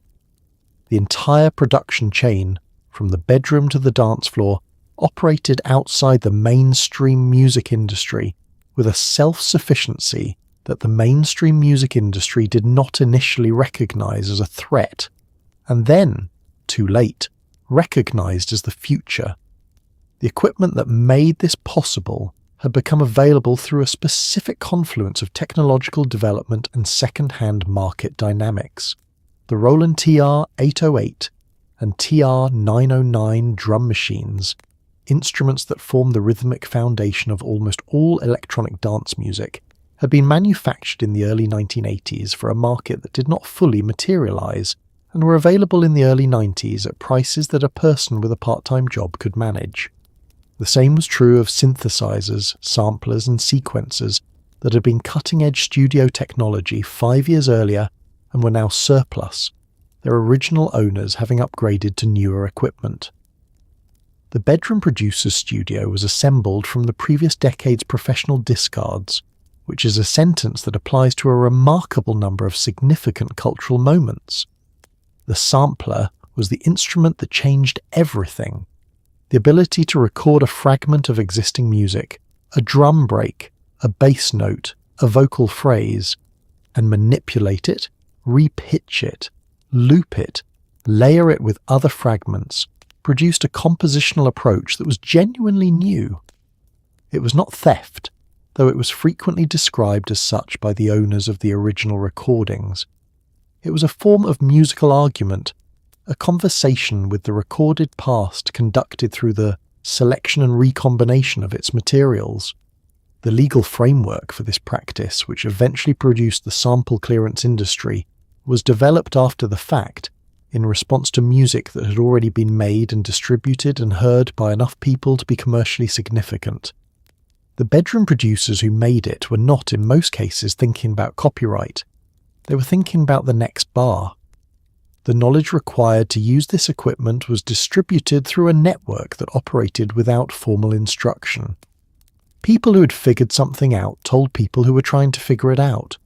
Magazines, Future Music, Mixmag's production coverage, a range of specialist publications, carried technical information in a form accessible to people who had no formal training. The internet by the mid-90s began to carry forums where questions were asked and answered by people whose only credential was having spent more time with the same equipment. The resulting skill base was uneven, idiosyncratic, and extraordinarily productive. The constraints of cheap equipment and self-teaching produced sounds that could not have been produced by people with more resources and more conventional training, because the sounds emerged from the specific limitations being worked around rather than from the application of established technique. The bedroom was not a compromise on the way to a real studio, it was the instrument, and the music it made was the 90s. So here you are, still breathing, possibly still hearing a faint bass frequency that may or may not be real. You've survived a journey through the dark side of 90s rave culture, through the photocopied flyers and the midnight phone calls, through the warehouses that were never meant to hold 3,000 people and held them anyway, through the water that wasn't there and the music that was louder than anything your body was designed to process, through the legislation that tried to define a culture by its beats per minute, and through the bedrooms where the next record was already being made before the ink on that legislation was dry. The people who built this world did not build it carefully. They built it fast, in the dark, with borrowed generators and cash collected at the door, and a shared conviction that the music was worth the trouble. They were wrong about some things and right about others. They were reckless in ways that cost people, and they were generous in ways that are hardest to document. They created something that the world they existed in had not asked for and did not initially know what to do with, and then the world absorbed it, repackaged it, sold it back, and called it the entertainment industry. The warehouses were demolished, the fields were ploughed, the flyers are in folders in spare rooms, handled occasionally by people in their 50s, who look at them the way you look at evidence of a life that was real but is no longer fully accessible. What remains is the music and the people who carry the memory of what it felt like, and the quiet insistence of both that something genuinely happened here, something that mattered imperfectly and at cost, in the specific way that things matter when they are made by people who had no guarantee they would work. So tonight, as you drift towards sleep in your quiet room, with your climate control and your clean water and your legal right to listen to a succession of repetitive beats without a police presence at the perimeter, perhaps spare a thought for the people who danced in the dark before any of that was settled. They were stubborn and reckless and occasionally brilliant. They were cold and tired and unwilling to stop. They built something real out of nothing much, in fields and warehouses, with generators and photocopied flyers, and the absolute refusal to believe that what they were doing wasn't worth doing. History doesn't always remember the people who arrived too early and in the wrong buildings, but the music remembers. And somewhere, in the specific quality of a bass line heard at the right moment, in the right room, at the right volume, it still does exactly what it always did. It moves through the floor, into your feet, and upward. And just for a moment, you are somewhere else entirely. Sleep well.